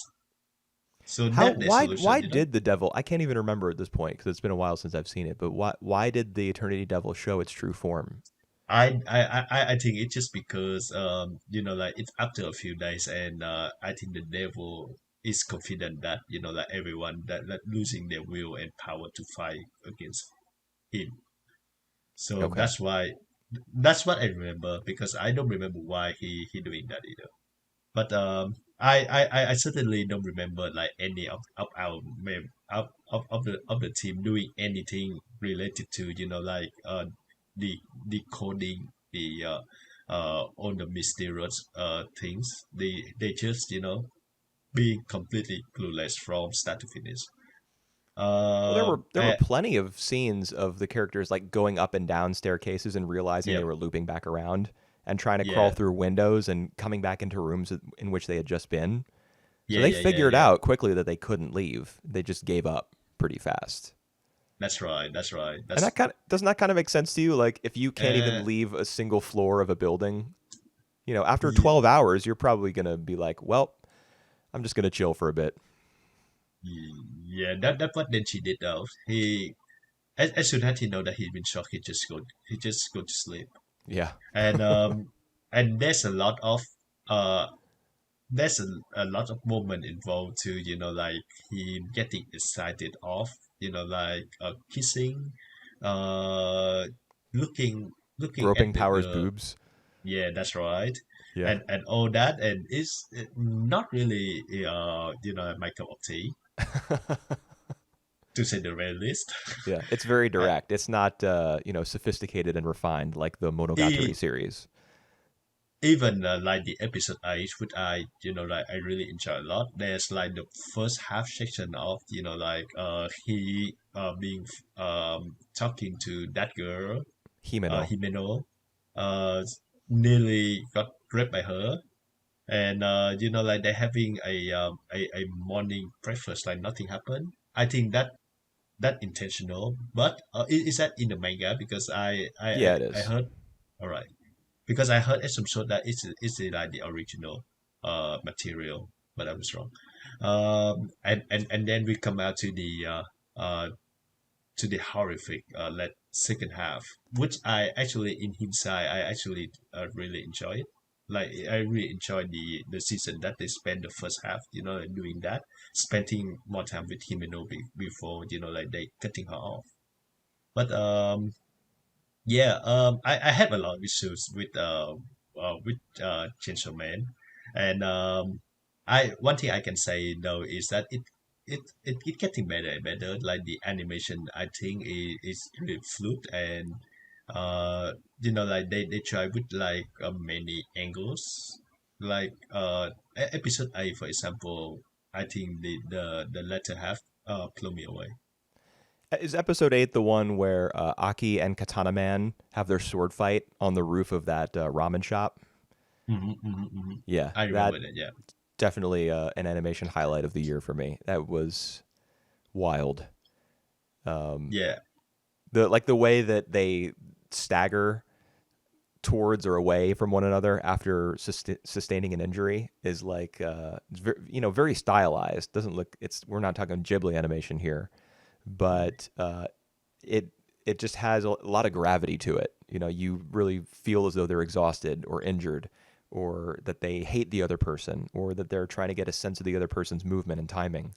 That was a pretty amazing scene, I thought. And the use of 3D CG in depicting some of the devils and some of the characters' supernatural powers and stuff was a little bit of a disappointment. But at the same time, I feel like given the task that this team was assigned, like the manga that they had to adapt, and if you thought that this season was crazy, just wait. Some of the stuff Right. that they're going to have to animate is I can't even imagine doing it with 3D CG. Like I can't imagine it. Cool. Um, but for this season at least in particular, I feel as though they had a very difficult job and they approached it with confidence, um, and it paid off for them on a visual level. So I Right. admired the show for that reason too. All right. There are two other issues that I have with the writing as well. You want me to go on? If you want, All right. First of them is Denji. Like apparently the main antagonist one his heart. So that Katana Man, you mean? yeah, Katana Man. No, I the gun thing, the gun guys. Oh, the Gun Devil. Why does the Gun Devil want his heart? Yeah, that's right. I have no idea why, but that already make him a special man, and I think that's a bit too convenient that like our main guy, because like having something that That's how the main stories work. well, all Some right. random guy who's going to get killed off in episode 2 cannot be the main character. And second, I thought that like the whole teams in Tokyo have been killed off one by one, except for like a certain member that we see, like two of them, the girl who's scared of everything, who survived the end, and one other guy who like resigned immediately afterward. Right. So why the heck is there's like others, like other they have like the angel devil, they have like the guy with the shark Yeah. at the end. The shark I, fiend, the angel devil, the yeah, spider devil, and the violence fiend. Yeah. yeah. I like uh, at one point in the episode, I just feel like like now this is like just condensed to these characters, and they're gonna be like raised from the ash. And then we later learn on that there's more force coming in, and I don't even know where they come from. It just kill off all my like anticipation of like the underdog going the Hmm. whole. Interesting. I mean, what many of the characters that we were introduced to at first were specifically part of Public Safety Division 4. So when you hear Division 4, you Mm. you know, that means that there are at least divisions 1 through 3 and Yep, yep, potentially yep, yep, more. yep, So yep, yep. that means that we were only seeing a small slice of public safety. And I think that's also made clear in the scene. I think it's in episode, I don't know if it's 7 or 8. It's the one where they go to the izakaya and Himeno barfs in Denji's mouth, which was Yep, disgusting. yep, yep, um, yep, yep, yep. that scene where it's a whole bunch of people that, like, tons of characters, the majority of the characters sitting at that table are ones we have never met before. Right. So But then all we these new go. characters suddenly converging on that scene kind of gives you, that clues you in to the fact that there's more people than just our guys. Yeah, but the thing is, they all being killed off. Like from team one to team four, they all kill off one by one by gun Right. at the end of episode 8. Yeah. I see what you're saying. I mean, there is more. There's just Right. more. There's more people. All right. I do think there's public safety is bigger than, you get a Then just taste of it Tokyo. at that restaurant scene, but it's bigger Yep. than that. All right. But one thing I will say is that I think that the appearance, the sudden appearance of Shark, Spider, Violence, and Angel, which Mhm. happens maybe in episode 11, and then Yep. they just disappear and they're not remarked on again. That I think was pretty poorly done, Right. because they will become more significant characters. Yep. And I mean, maybe it was the right move to just give them a little cameo in season 1 as a teaser, because Mhm. obviously this manga is huge and the fans are ravenous, so they probably want to see their favorite characters. So maybe it was probably the right call to put them on screen at least for a little bit. But for someone who hasn't read the manga, I can only imagine that you see those characters and you're like, these guys, it's some interesting powers. I wonder how they're going to factor into the story. No, not at all. Not yet is the answer.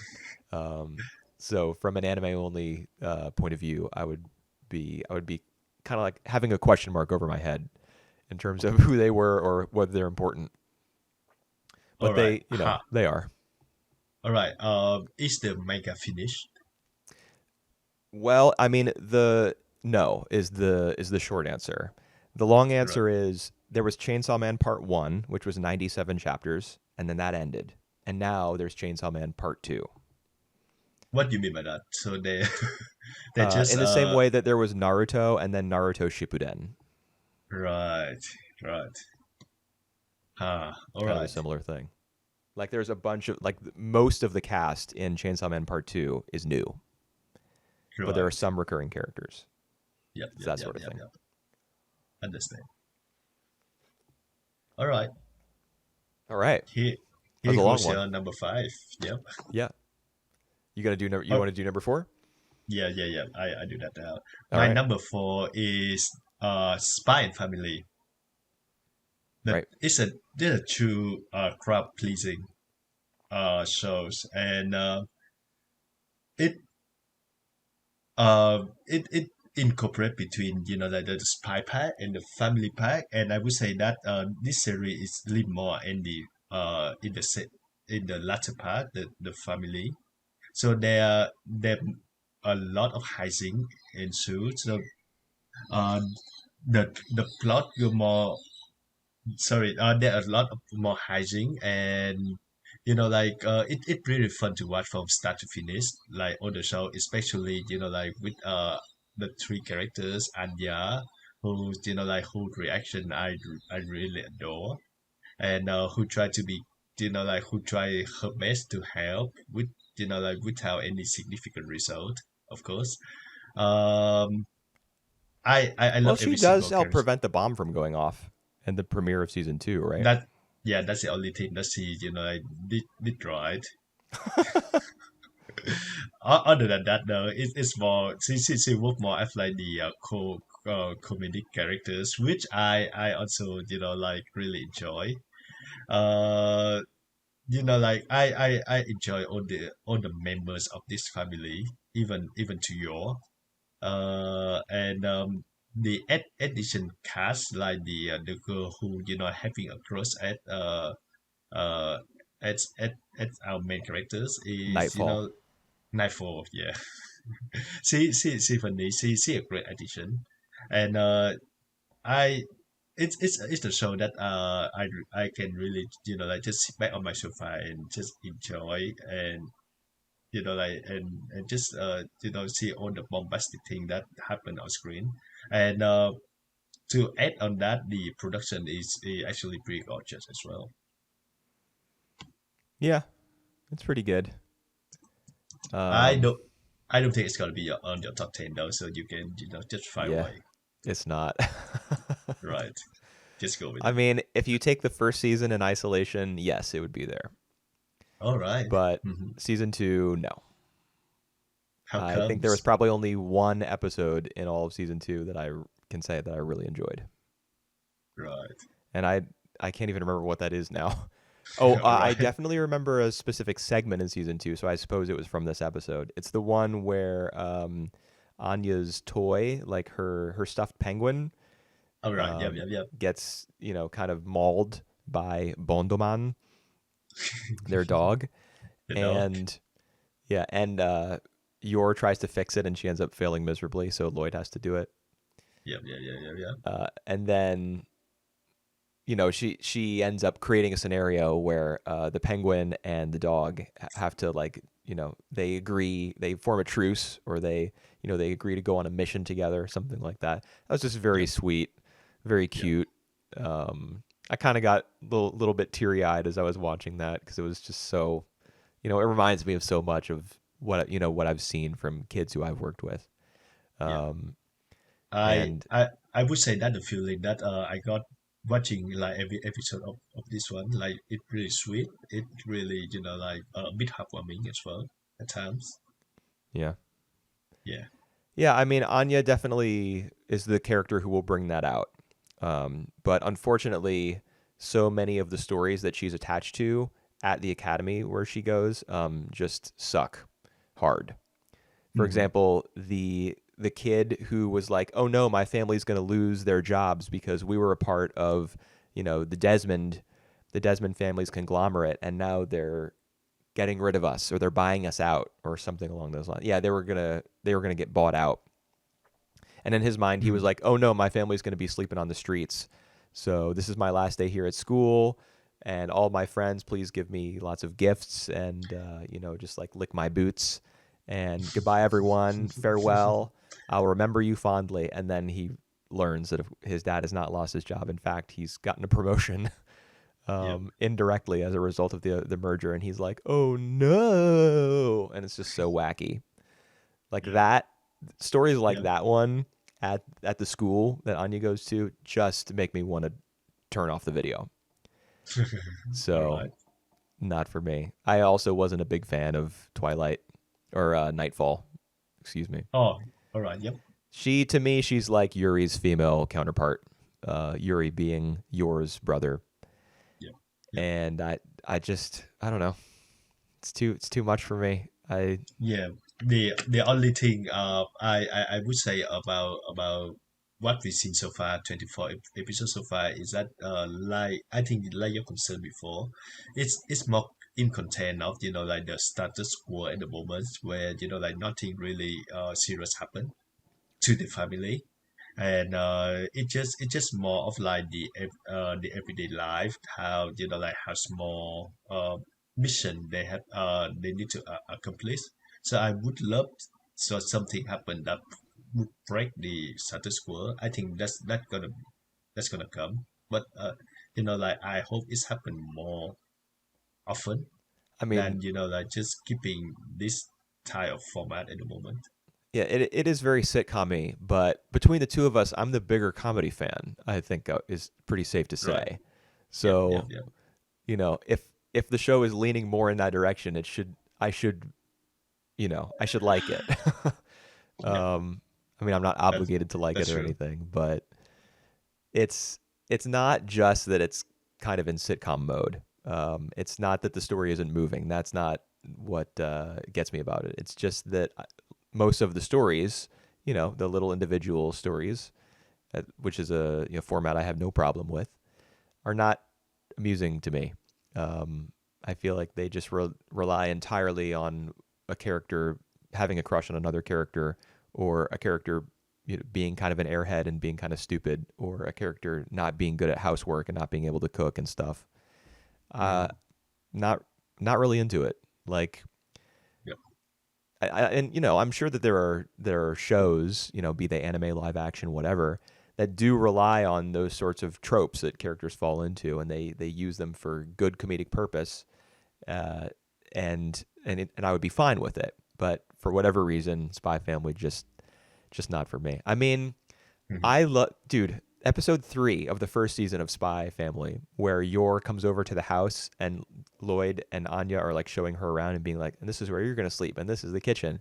I just Mhm. thought it was so uh, precious, and I Yep. was so optimistic about the future of the series. And I was like, this is the kind of like character oriented, slightly quirky, comedy that has a lot of potential to go in a lot of different directions that I love to bits. And that love just faded, for whatever reason. I Yep. wasn't into it, unfortunately. After yeah, after 20 more episodes, it just faded. Yeah, and the problem is, well, this is me, like looking ahead, I guess, maybe getting a little bit ahead of myself, but the manga, the guy who writes the manga has a reputation for dragging stuff out. Right. Since before Spy Family, he had that reputation. Yep. And now that he hit pay dirt with this series, the complaints about him doing that are like at an all-time high among manga fans from what I've seen on like image boards and stuff. So, I mean, good for him that he's making his money, Yep. but it's a Yep. little disappointing to me to know that that's been happening and that that's going to continue to happen, most likely, depending on how, Cloverworks and Wit, and the production company cooperate to adapt it. Yep. Yep. I have my full trust in wheat. So All right. Well, I hope that your trust is rewarded. Personally, I don't think I'm going to be watching season 2, yep. but you know, Fair enough. it's gonna be coming out, and I'll get your report on it for sure. All To right. see whether it breaks the mold. Mhm. All right. Let's see on your number 4 then. Oh, this is so weird. Like, because you talked forever about Chainsaw Man, and now I've talked forever about Spy Family, and it feels No, that's like all right. now it's your turn, but it's actually my turn. So Yeah, that's true. mine is, I'll keep it short on this one, I guess, because you've already talked about this show. It is Kaguya-sama Season 3, Ultra Romantic. Right. Um, I I think, I mean, talking about the difference between a series that is kind of content to tell smaller stories versus a series like Kaguya-sama, which is getting in, like putting its through line, like like if every single episode is like a bead all in a row with a Hmm. little hole in it. Kaguya-sama season 3 just skewers each of them in like in a perfect line with the culture festival arc. If Yep. you include the festival itself plus the preparation for it, it's more than half of this season that was dedicated to like a singular purpose almost. Hmm. And while that's not a requirement, at least in my mind, for a comedy to be successful, I do think that this season of Kaguya-sama did it particularly well. because it all led up to the moment with all the balloons and the determination on Shirogane's part to like put himself out there, but also his own recognition of the fact that this needs to be like a mutual thing. He can't just kind of overwhelm, because at this point they both understand that they like each other, but he can't overwhelm Kaguya by being like, "Listen, I love you and I want us to be together." Because of her like privileged position, she needs to voluntarily choose to be with him, and he can't like put pressure on her in order to do that. That's why he kept the Stanford thing secret for so long. And so in the moment when it finally comes out, and he's like, "I want you to apply to Stanford with me," that's just great character writing. Like, Mm. it's he chooses rather selflessly, not to guilt her into anything, but to present her with an avenue that she can voluntarily walk down in order to continue their relationship. That's just very rewarding, to see after having watched this show for 3 seasons. So really liked the way that it led up to that climactic moment.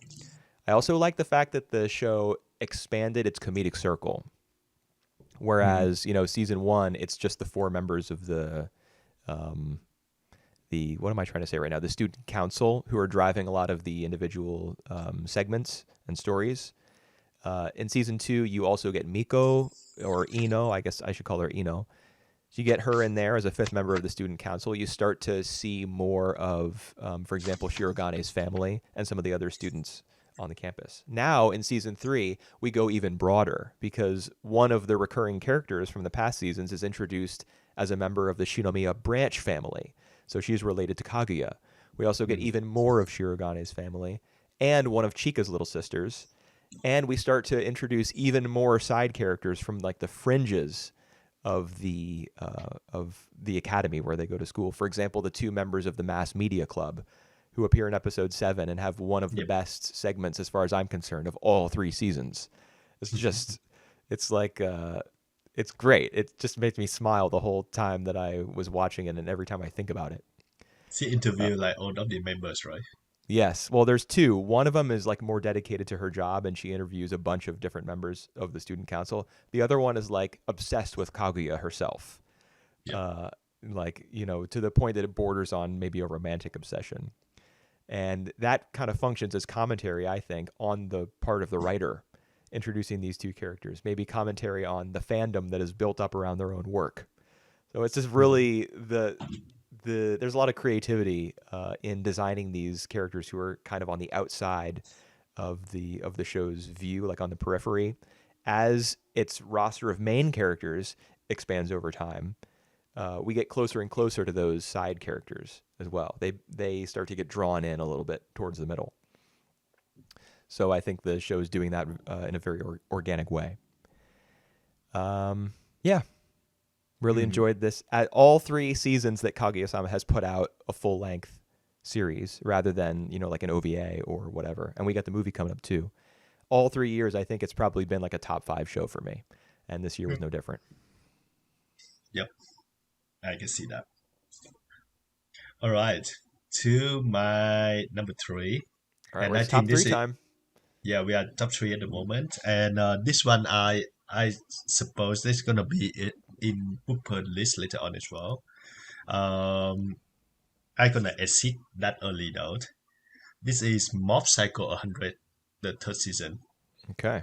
So there has been like a constant shift between for me between this show and the number two show, as like which one gonna be number two, but I end up putting Mob Psycho at number three. I would say that this is handouts. The franchise handout is one of the most accomplished like series that we haven't seen so in the last 5 6 years, and it's also keep getting better and better as well. This uh this final season it's a nice conclusion to like all the things that we see before. So it features like some of the same cast. They have like one or two like new addition, but it's not like that important to like the whole act that we see. I think it's make only sense that the final act of of the whole thing is about mob, the internal battle of mob fighting himself.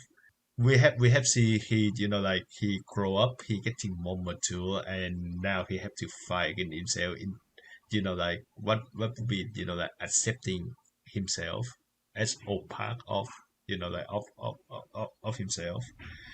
One thing that I a bit like that I have a bit of issue with is like the they kind of gloss over mob destruction at the end a bit too easily. Like he did wreak havoc to the whole cities. He Yeah. did like kind of kill up many people. I think some of them dead, but You think like so? at the I think so. I think the show just wants you to like not think about that. Yeah, well, at the end of the day, though, it just more accepting himself and like be happy and yeah, not sitting very well to me. But it's a nice way to bring the old cast, to bring the old enemies fighting mob again. Now that they are on outside, and I think the structure makes it as well that like the last two encounter him is his brother and Shige, who like basically hit Shige sorry his master who basically just telling him the truth. I think that's a really nice moment right there. Well, the last two characters that he actually encounters on his path towards Tsubame are not his brother and Reagan, but rather Reagan and Dimple. Oh, Dimple. Dimple, like he have a really good act. The first half is entirely about him being like like the main antagonist, and like doing the things that he feel is the best for him and Mob. But so it's kind of like really emotional to see him go. Like to see him saving Mob at the end at the course of his life, and like surprisingly he coming back Yeah. at that final moment. It's a bit of a whiplash to me as well, but Yeah, for me it's too. just a minor bit. So Yeah, he had a really emotional departure, and yeah. nope, he's not really gone. Yeah, he was there as like one of my favorite characters out of the whole 2022 anime year, and then he reappeared for what I think is like not necessary. There's a lot of characters who reappear during that final Yep, scene or that yep, final yeah, arc. that's Like true. for example, villains from seasons 1 and 2. Yeah, that's true. And I love that like they come together and they especially show father who is like the final boss at season 2. Hmm. He come to learn that he come to learn to let go Right. of pursuing mob. So it's like a really good individual moment for every of the characters. It feels like a really good close off, not only for mob but also for Reagan and other characters as well. Yeah. So yeah, a good ending. Some very minor issues, but overall, like the franchise as a whole is a pretty excellent source. All right. So at number 3, you have season 3 of Yep, Mob Psycho with a 3-digit number after it, yep. 100. That's I will reserve my thoughts about this for later, as I may be talking about it somewhere down the line. all right. Yep, For now, though, I'm gonna do my number 3, which is not Mob Psycho, but it is Bocchi the Rock. right. Um, for me, I am a little bit sad that this didn't place even higher, but there is a particular reason why I kept it as far down as number 3, and that is some of the dialogue, particularly from Kita, the redheaded girl, about Bocchi's character. Like there are some Why? scenes, for example, in episode 9 when they're on the train to go to the beach, Right. and Bocchi has gone into a coma as a result of just the mere thought of going to the beach. That's Yep. like anxiety inducing. So she has a little trail of green puke coming out of her mouth and dripping down her chin. Yep. And the other three girls are talking about, the fact that Bocchi lacks confidence, and Kita's like, I I just love Bocchi so much, and I just want to show the whole world how cool she is. Right. Um, Specifically, those sorts of moments when Bocchi was like completely paralyzed and even like out of commission and even unconscious, just rendered completely non-functional by her fear of like being in public places. When the characters would overwhelmingly support her with ridiculous, unfounded optimism, that rubbed me the wrong way. Like that kind of pissed me off actually, because Right. I'm somebody who gets very nervous in social situations, Yep. and nobody is going to support you like that. That's just a fantasy. That's a fairy tale. All right. If you want to be accepted by people, it's true that they have to accept you, but you have to put in some work yourself. And Bocchi does that at many points in this season. She, takes a small step to, like put on a confident face and try her best in a scary situation, which I love. But moments like her having vomit coming out of her mouth and somebody being like, she's just such a cool girl and I love her so much and I wish the world could see how amazing she is extremely disingenuous. And I don't appreciate it. All right. That That makes sense. I can like, it's just not, that's not real. That has no basis in reality. That's pure wish fulfillment. However, apart That's the from the thing. little, Hold what's on. up? Yeah, that's the thing though, because it's from Kita point of view, and that's what she thinks. It's not No, really the best for Mochi, but like throughout the series, it's Mochi who like doing all the lifting, not that Kita support her, that like that put her on the spotlight.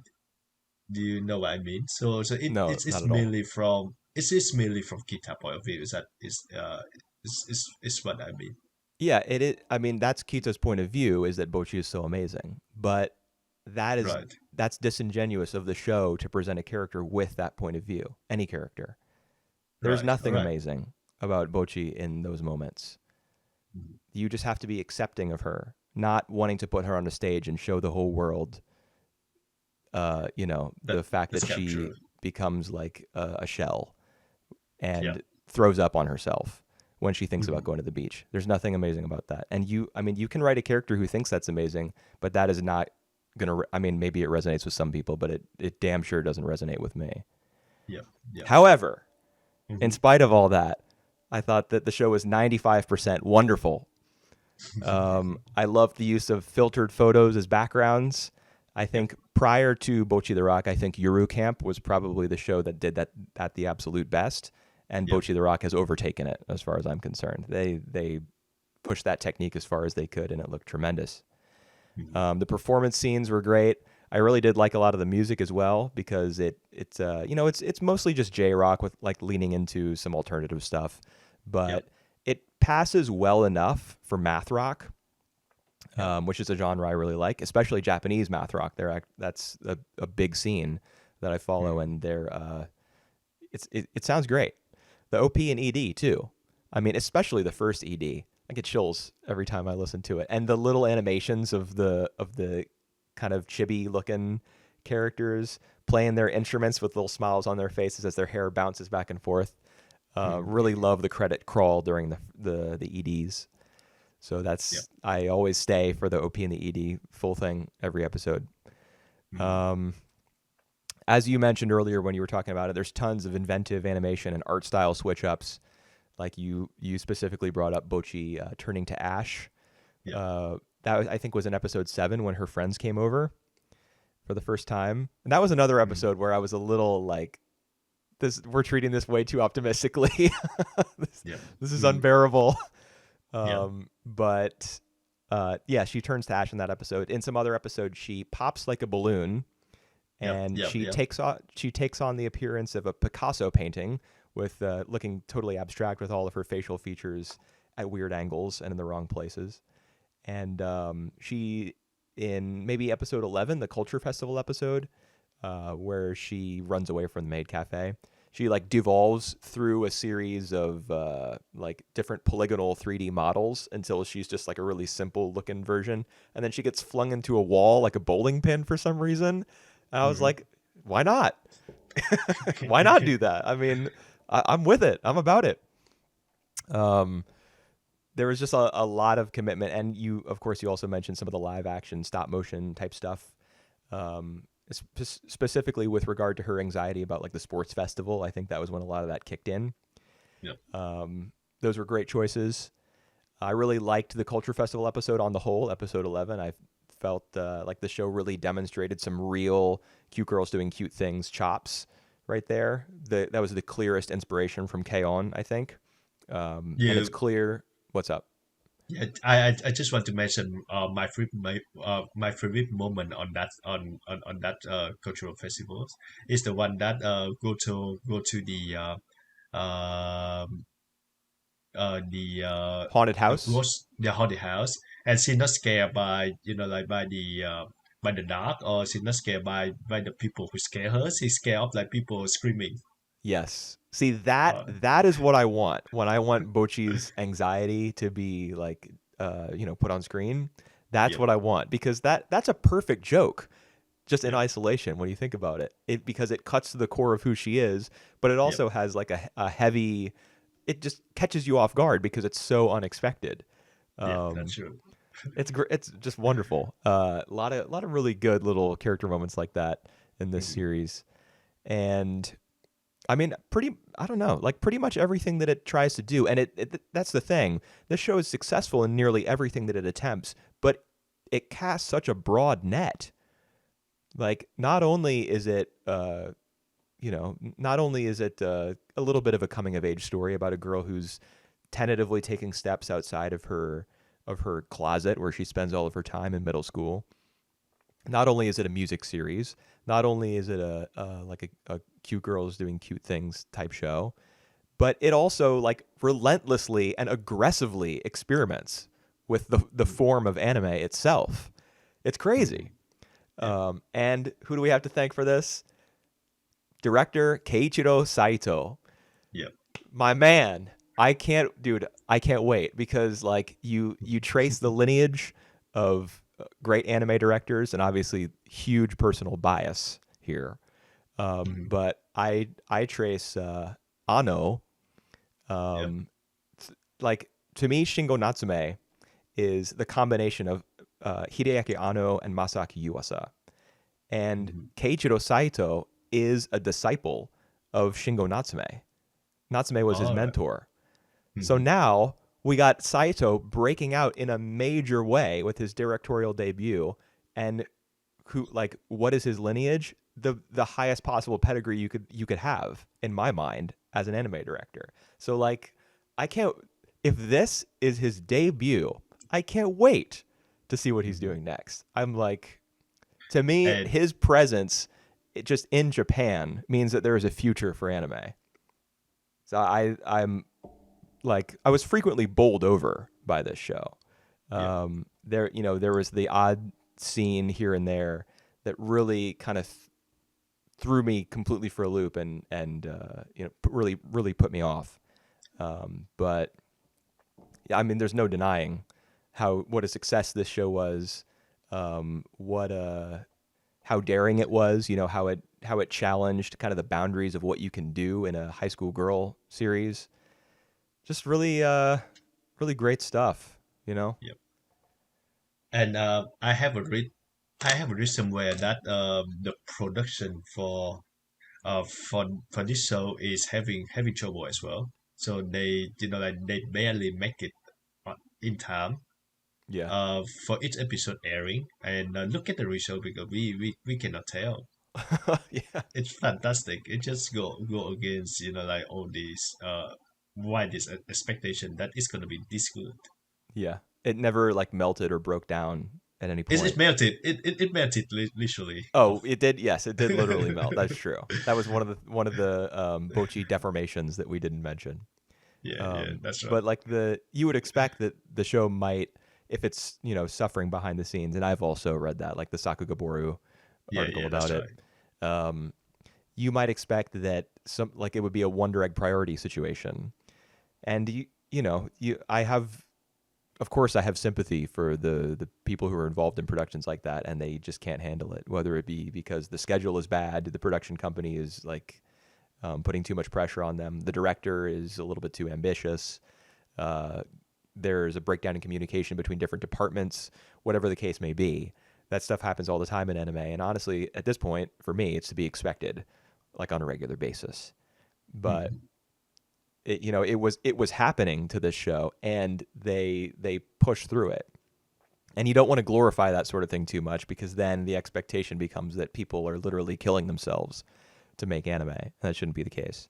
But in this for this particular show, you can tell that even as they were like gasping to cross the finish line, they still made it. They set a world record. Yeah, for a record. Yeah, they Yeah, crossed the finish line. You know, they yeah. didn't collapse afterwards. Maybe they did. We just didn't. We don't know about it. But they What they we have certainly here is won the race. yeah, that's right. And what we have here is just HM. Yeah, I mean, we were talking earlier about the fact that it's been received so well, like so unexpectedly well. And Mhm. if when you think about it, I mean, Bocchi the Rock is the success story of 2022, along I think with another show that I mentioned earlier. You haven't mentioned yet, but Huh. I think you're probably about to. That's the other major success of 2022. All right. It's maybe a good lead up as well because I might mention that show now Yeah, if I think you probably we are will. on the same page. And that's number two show of my list is Cyberpunk Edgerunners. Yeah, that's what I was expecting. Yeah, imagine that, like studio triggers, a A studio studio. that I don't have a good track record with. That's right. Based on the video games by Netflix. I'm not really keen on Netflix as well. Like all these anime original show from Netflix. Hasn't has been hit and miss on me for me.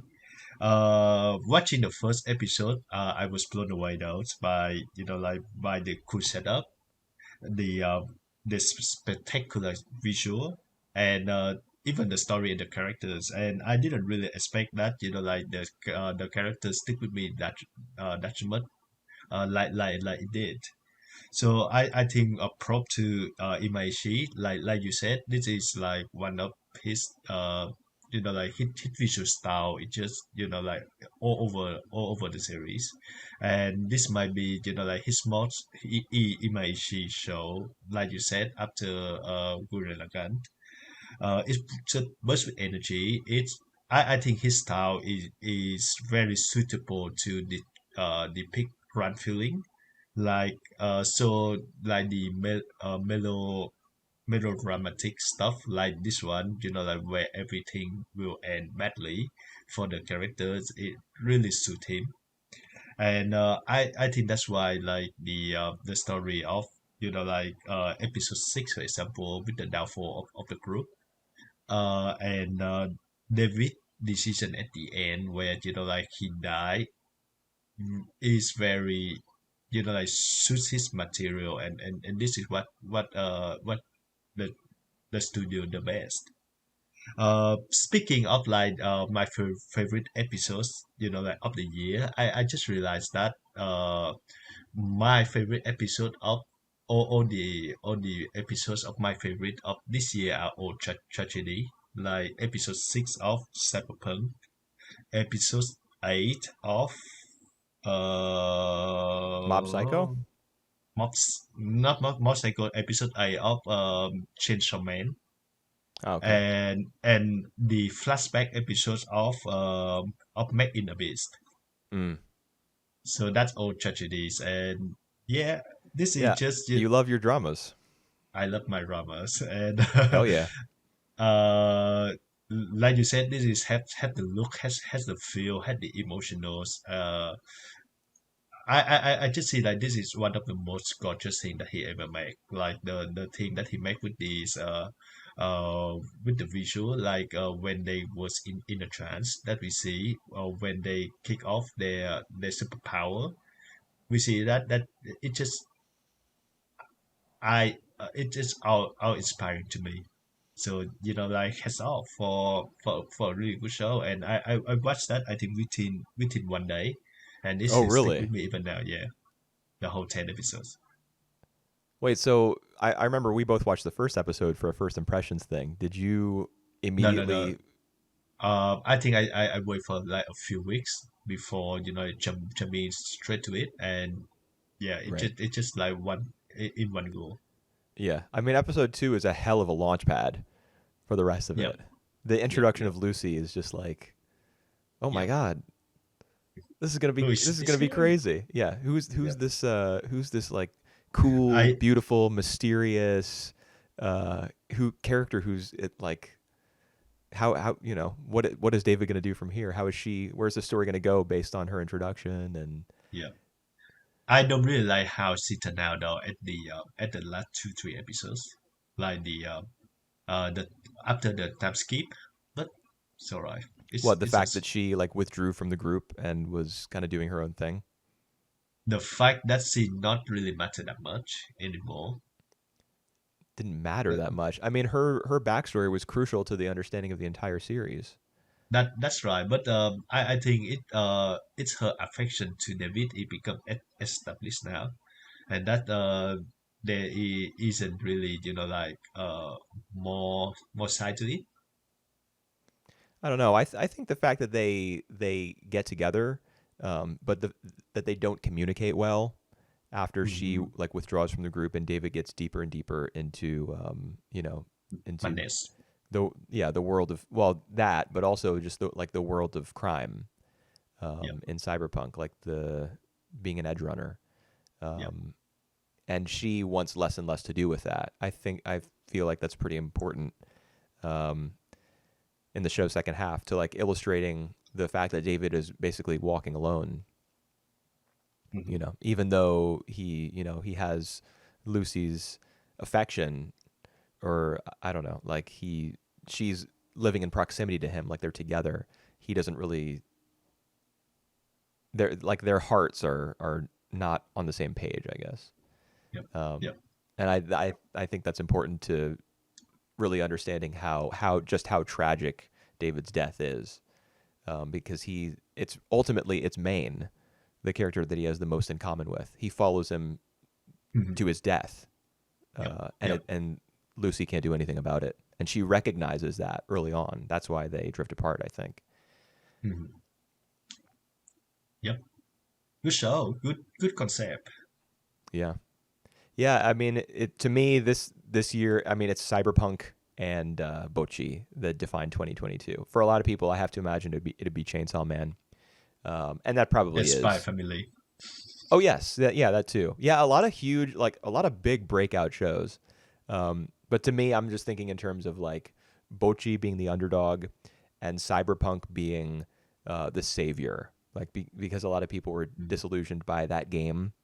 Mm-hmm. They felt like it didn't live up to its potential. The video game 2077, Mm-hmm. and when the anime came out, all of a sudden people were changing their minds about the franchise as a whole. Like Mm-hmm. uh, so Cyberpunk rescued an entire franchise, or I should say, Edgerunners rescued an entire franchise, um, and Bocchi almost did the same thing for like cute girl type series. It's not as though they're being hated on the way they once were, but I think Bocchi, like if you're the sort of person who doesn't want to watch any like an anime about four high school girls in a club together, and then you see Bocchi the Rock, you're like, man, maybe I really need to rethink this. It's the Yep. it's the show Yep. that's capable of breaking through that glass ceiling. Yep. Yep. All right. So definitely two big ones, if not the very biggest. Yep. Let's go with it. All right, should I do number 2 here? Yeah. Yeah. Please. All right, my number 2 show is Do It Yourself. Right. This this is nearly my number 1, but I didn't. Wow. Yeah, nearly, but not quite. So this show is a much more conventional cute girls doing cute things type series. In fact, when you compare this one to Bocchi the Rock, they don't even really belong to the same genre. Because Mm-hmm. Do It Yourself it's like very much a Yuru camp or Hokago Teibo Nishi, or it's one of these cute girl series where they have like a specific hobby, and their school club like feeds into that, and it's educational in the sense that you learn a lot about what that hobby entails and what kind of like equipment and materials are needed to enjoy it, stuff like that. There have been a lot of those types of series over the past, let's say, 6-8 years. To Mm-hmm. me, Do It Yourself is the best of all of them. Um, I just, I was, it's not the sort of show that ever really blew me away, but I was never displeased with any episode. In fact, when we did our first impressions of the fall season, I was Mm-hmm. pretty down on this show. And looking back on it, it was because I had a very like specific set of complaints about the backgrounds, Yep. like certain filters that were used in order to soften the image. When Mm-hmm. I thought they shouldn't have done that because of the subject matter, about like Mm-hmm. craftsmanship. Do it yourself. It's very like studied and angular, and specific. And it, like, what was I thinking, dude? I watched Mm-hmm. episode 2 and I was like, wow, this is great. Watched episode 3, even better. Episode 4, better yet. I just loved the show for its optimism, Right. for its cast of characters. There's a little 10-year-old girl who is a transfer student from England, Yep. and somehow, this is the biggest miracle of 2022 for me. Somehow, her terrible Japanese accent that was supposed to be like fluent English, and her little chipmunk nasal voice because she was only a 10-year-old girl. Somehow, she was my favorite character of this year in anime. Somehow, I did not hate her for her stupid voice, but instead, I loved her. I don't know, man. Like, a lot of the characters in this show are distant from their parents, Mm-hmm. and she is she's the prime example of that. Yep. Her mom has passed away. Her dad doesn't really speak to her very much anymore. As a result of like whenever he sees his daughter, he's reminded of his wife. Um, and the way that the show expresses her sadness about her family situation is so delicate and so precise, and how it goes about kind of getting her to open up to her new host family, because she ends up living with Pudding, Mm-hmm. Serufu's friend with the Yep. purple hair. Yeah. Yeah. Yep. The it Like, the show is so unbelievably thoughtful and careful about how it opens up her character, how it gets her to express emotion. The way that's a two-way street, because Pudding is also the sort of character who's not particularly emotional, and she's not very forthcoming and honest with people. Just amazed that they took such a simple concept. It's just like I thought multiple times to myself as I was watching the show. It's just a high school club show. How could it Yep. be? How could it be so? How could it be so precise? How could it be Mm-hmm. so like down to the millimeter, laser accurate in its writing? And it was that for me.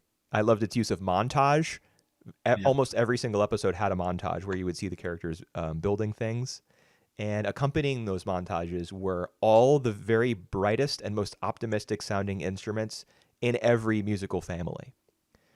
Mm-hmm. Um, and for example, let me see if I can pull up my notes here. Okay. And oh yeah, so for the woodwinds, the brightest and most like childlike instrument, a recorder. Of course, they used it. You hear recorders in a lot of anime. For brass, it's got to be the trumpet. There was trumpet at like perfectly placed in several episodes. For percussion, the vibraphone, it perfectly deployed, usually accompanying a recorder, usually used to soundtrack a particular breakthrough that one of the characters has in designing a little trinket, or coming up with blueprints for like a particular bench or whatever it is that they're building. String instrument, the brightest one, ukulele. That's in the soundtrack too. Like the sheer optimism of this show. Even the title is optimistic. Do it yourself. The implication is that you can do it. If you set your mind to it, you can do it. And I think that's what this show demonstrates. Not only that the characters could do it, by cooperating with one another and setting aside the differences between them in order to work together on their projects and overcome setbacks, but also that the people making this show could do it. How did they do it? They're just, this show's on another level as far as cute girl shows go. It's very positive, very affirmative, and I loved every single episode. And I'm probably going to go back and rewatch the first one just to confirm that I was being a total asshat when I gave it such a low ranking initially, because I just fell in love with this show. That's all there is to it. I mean, that's the long and short of it. I fell in love with it. Yep. I already said that this is a very good year for cute girl doing cute things and do it yourself. I actually kind of amused that you use optimism. You say that the show best strength is optimism, and it's the same criticals that you give for Bocchi the Rock. Well, there's no character in Do It Yourself who is like Bocchi. Bocchi's a very That's right. special case. And if you, think about how Bocchi herself, the character, would respond to optimism. Think about how she labels Kita's character in her mind. Like, she has an aura about her that is overpowering, and she can't bear to look at it for too long. Yep. So Bocchi herself would be like, that's too much. If Bocchi, the character, were to watch the show Do It Yourself, she would be like, this is just completely unrealistic. There's no way. That's what you would probably think. But it captured me. I mean, I love every single one of the 6 female characters, and they're just like the best of friends, and you believe it after 12, or I believed it after 12 episodes.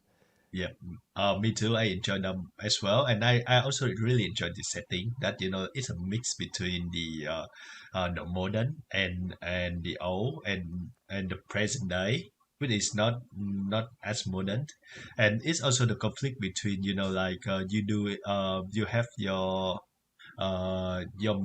machine doing everything for you instead of versus the fact that you do things by yourself and I think there's a really delicate balance between it and like you said the cats are really enjoyable. It just yeah I also enjoy the show. It just kind of missed my top 12 by just this much. Yeah. Well, for me, it was very, very personal. The Yep. way that I enjoyed it. It's not one of the big success stories of 2022, but for me, it's a clear top 2, Yep. and nearly number 1, but not quite, Wow. Right. because there's another show that I would put above it. Yep. Speaking All of right. number ones, I What do you- think you what do can you guess got? my number 1, right? yes, I have it. I have it written down here, and in fact, it is the number 1 show that I predicted you to have. Right. So my number 1 show is actually the OVAs, but it's a 6 episode OVAs, and it's a sequel as well. Of short, it's a Tatami Time Machine Blues, and I think I told Wooper before, but they feel like old friends as well. And I think it's just a word that I use for Monogatari in this one. And it's really great to see the whole cast back for this. Um, in many ways, it feels like a appropriate expansion of the Tatami Galaxy because the Tatami Galaxy have the main characters literally rewind the clock to experience new things. And this one, of course, they go for the time machine to go back in time and maybe change the past. So I love all the hijinks. All the characters have like has something like that mark their own mark. They still maintain the witty dialogues. The visual from the new stuff, I'm down to it as well. It's not as crazy or experimental as the original, but I think they do the job just about right. They have funny characters. The story, especially like the journey of the air conditioning monitors, the remote control, uh, making a whole lot of sense and really fun as well to think that it's go journey of like 100 and more years, until it got splat by a cork and you know malfunction. So yeah, I just enjoy every minute of the show. It can do without the last episode in my view, but yeah, I it's my top spot. All right. Well, I expected it. Yep, Um, good job. based up, well, I guess. I mean, obviously, when the thing that you said about viewing anime characters as old friends, I know that that's how you've referred to the Tatami Galaxy's characters in the past.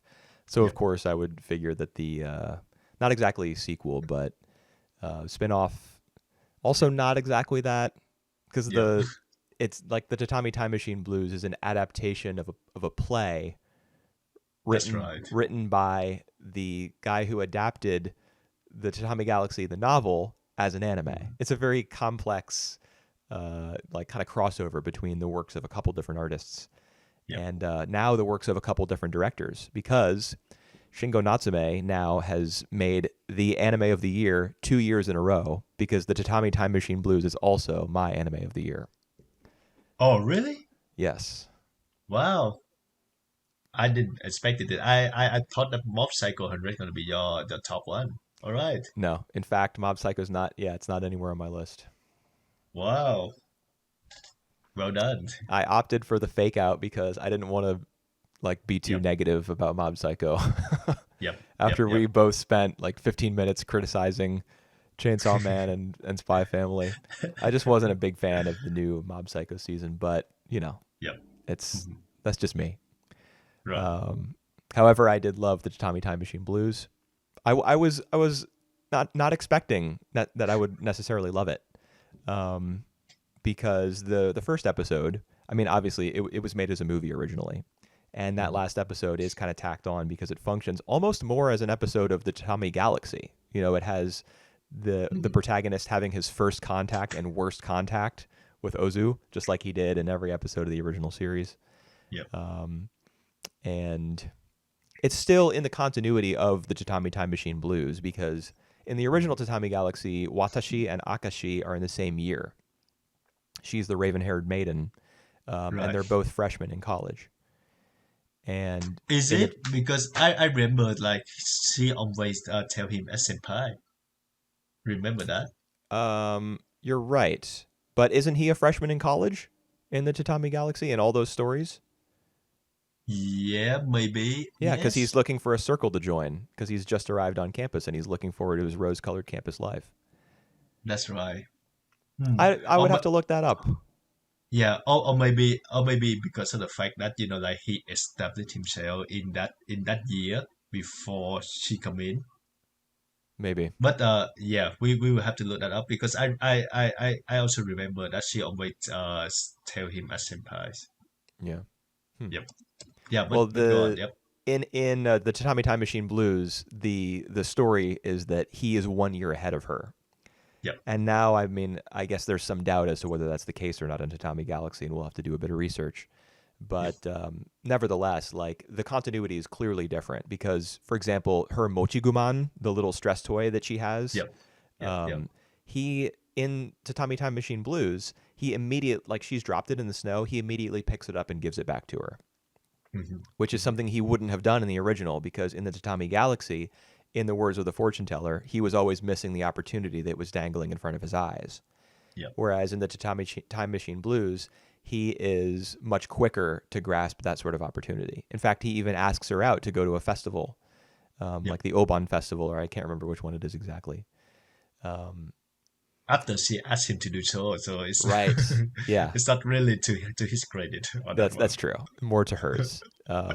But in the Tatami, like the original series, I don't think he would have had the ability to do that. And that's not to Yep. say that Hmm. this is the same continuity and he's like learned or progressed, because it's entirely separate. However, for those of us in the audience who have been, watching this character appear in multiple incarnations, whether it be the Tatami Galaxy, The Night is Short Walk on Girl, and now Hmm. Time Machine Blues, we have, we've watched that character progress, and so it's Hmm. very gratifying that he's able to do something like pick up the Mochiguman and just approach her and talk with her and return it to her. Hmm. Um, he's still stalking her at the book fair. It's not as Yep. though he's exactly a ladies' man or a confident person in general, but he's he is a little bit more sure of himself. He stands up to Jogasaki, and Aijima, the new character with the buck teeth, uh yep. who criticizes his writing. Yep. He's a little bit different. He's received a little bit of a tweak that works very well for this Hmm. new story, because he really has to step up and together with Akashi be the hero and prevent the universe from imploding. Uh, and that's another thing. The For whole my thread of what's up. Yeah, by what exactly, Well, the whole they kind of lay that out. The paradox. second Yeah. episode of this series is reserved for all the explanations about like the grandfather paradox Yep. and the idea that multiple timelines can collide or fold in on each other. Yep. Yep. Yep. That kind of establishes the stakes. And whether or not you believe it, I think has to do with how big a fan of time travel you are. And I'm not Yep. a huge fan of time travel, but I think this show like really pulled it off. Yep. There are so Yep. many I agree. satisfying moments. For example, the bathhouse scene in episode 3, Hmm. um, where Higuchi steals the shampoo from himself. Yep. Where in the previous 2 episodes, that had been a question like, "Who stole my shampoo?" I'm going to get to the bottom of this. It was him. Yep. And of course, Hanuki has to like be on the other side of the bathhouse and call over, pretending as though she's taking a bath, when in reality she's just doing it to keep the timeline consistent. So Yep. lots of little fun stuff like that. Yep. In addition, there is the whiteboard on which Watashi draws the diagram of the remote control to the air conditioner and the 125-year journey that it took from Yep. its birth to its death, which solved the loop of the. I mean, that was just. The show is already beginning to feel as though it had reached its natural conclusion in terms, Yep. because at that point Tamuda, I think in episode 4, returned to his time period before coming back Yep. later. Yep. Yep. But Yep. when he goes home, you're like, okay, so we're starting to wrap things up. But then the mystery of the remote control is just so well expressed, and Yep. it's so captivating, and it's so fun just to Yep. follow the character's train of thought. And Yep. I mean, what underpins all of this is the storyboarding. This show Yep. does not miss when it comes to storyboarding, dude. It's Yep. unbelievable. Yep. I I agree. mean, I agree. it's my favorite moment in episode 5, the conversation between Watashi and Akashi about free will Hmm. and fate. Uh, the transitions between her first describing life as a book Yep. and everything being predetermined, and you just have to keep flipping the pages to get to the end. Then the Yep. book closes, rotates 90 degrees. The gaps between the paper form waves in a sea of parchment. Then you get a match cut to the water that is flowing underneath the bridge at the lake or at the river where they're having this conversation. I mean, come on. I mean, Shingo Natsume is the best director in anime. He's the best. You can't match that. Yep. Um, the the subtle tweaks to the character designs in order to make them give them a little bit more volume, so that the way that they move into and out of depth was excellent. For example, Ozu. There's Hmm. a cut in episode maybe 2 where he's the first one to get on the time machine, and then he comes back. And when he's saying, "Oh yeah, I'm there in Akashi's film. You can see me in the footage." There's a cut where he like leans back arrogantly, and his head like becomes disproportionate to his body based on the lens that they're trying to emulate with the shot, and he's like all high and mighty, and his whole body is warped to give him the sense that he's like has a huge sense of self-importance, and he says, "Just call me the Ozu who leapt through time." It's Yep. just what sells that scene is the framing of it, is the storyboarding. Yep. I mean, I got to cut myself off because I could just talk all day about Yep. this show. But ultimately, what makes it number one for me is the very last line of episode 5. All right. What is it? Well, you know it. You remember it? You want to quote it? Nobody wants to hear people brag About, yeah, all right. about fulfilled romance. Uh, why? It just a spoilers, you know? It's so it makes you feel so good. Yeah, it is. It is. I mean, the reason it works is because of the discovery that Tamura is Akashi's son. Yeah. And it's heavily implied, even before that spoiler, that Watashi is the father. The father. Yeah. Yeah. I have no more words. Yeah. It's the best of the year. I agree. I agree. All right. There's at least one thing that we agree, and yeah, I think I did well for predicting your list, except for the number one, which I completely missed. You thought I wouldn't put it on there? I thought you would have put it on there because you at second watch you wasn't keen on the Tatami Galaxy as a whole. I mean, I still think the Tatami Galaxy is like a top 15 show of the previous decade. Right. Bordering on top 10. This just, my own Yeah. dumbass opinion. Yeah. So for it to rank so highly means I'm probably going to like the Tatami Time Machine Blues. But, there was the director switch up. There was the studio switch up. Mhm. Same writer, same character designer. So the look, the feel, going to be similar, but it's not a sure thing. So I That's can understand right. why you might doubt that I would put it up there. But yeah, I mean, to me, this show and Do It Yourself really made the year for me. A step up. Yep. All right. Yeah, but Tatami Time Machine Blues definitely a cut above. Episode 5 of the Tatami Time Machine Blues, probably my favorite episode of the year. Yep. So looking at my top 10, I think I have like Tatami Time Machine Blue is clearly on top of my head, on the top. 2 and 3 are like debatable, and then 4 to 6, and then the rest. Gotcha. I'm now looking at your prediction here. So you had interesting. So right up until the end, you thought that I was going to go Mob Psycho for number 1, Yep. and Yep. I even got you. I hit you with the fake out by Yep. saying I was going to talk about it later. Yep. So you had Do It Yourself. I know you would have been clued into that based on the challenge bracket. Yep. Pop Team Epic, Chainsaw Man. What is Gudetama? Oh, you haven't heard about that show? It's a short show. So I would expect that you include one of the short series in there. I did. Gudet- Wan Sheng Jie. Yep, and Gudetama is the one that mix between animation and live action. It's about an egg who's like born with a personality, and he's a lazy egg. Oh, I've heard of this. Yep. I should probably check Uh, this out. Yep. Let's do it. Nice. Right. Yeah, I All mean, right, well done. You got Yep. 8 out of 10, right? And so did I. Yep. Well done to you too. But I think we hit like 2 hours and 30 minute mark. So let's put a Wrap little it bit up. now. Yep. All right. Well, thanks for listening, everybody. We'll be back next week with Winter 2023 First Impressions. The new year, the new seasons, Yep, new stuff. that's right. We're back Yep. for another year of anime. Let's do it.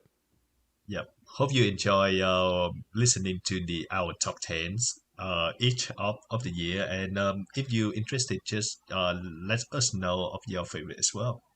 Yeah, put it in the comments if you like. Yep. I'll probably see it. Maybe I'll reply. We will Let us reply. know. Well, don't say we. I mean, I'd be the one doing it. All right.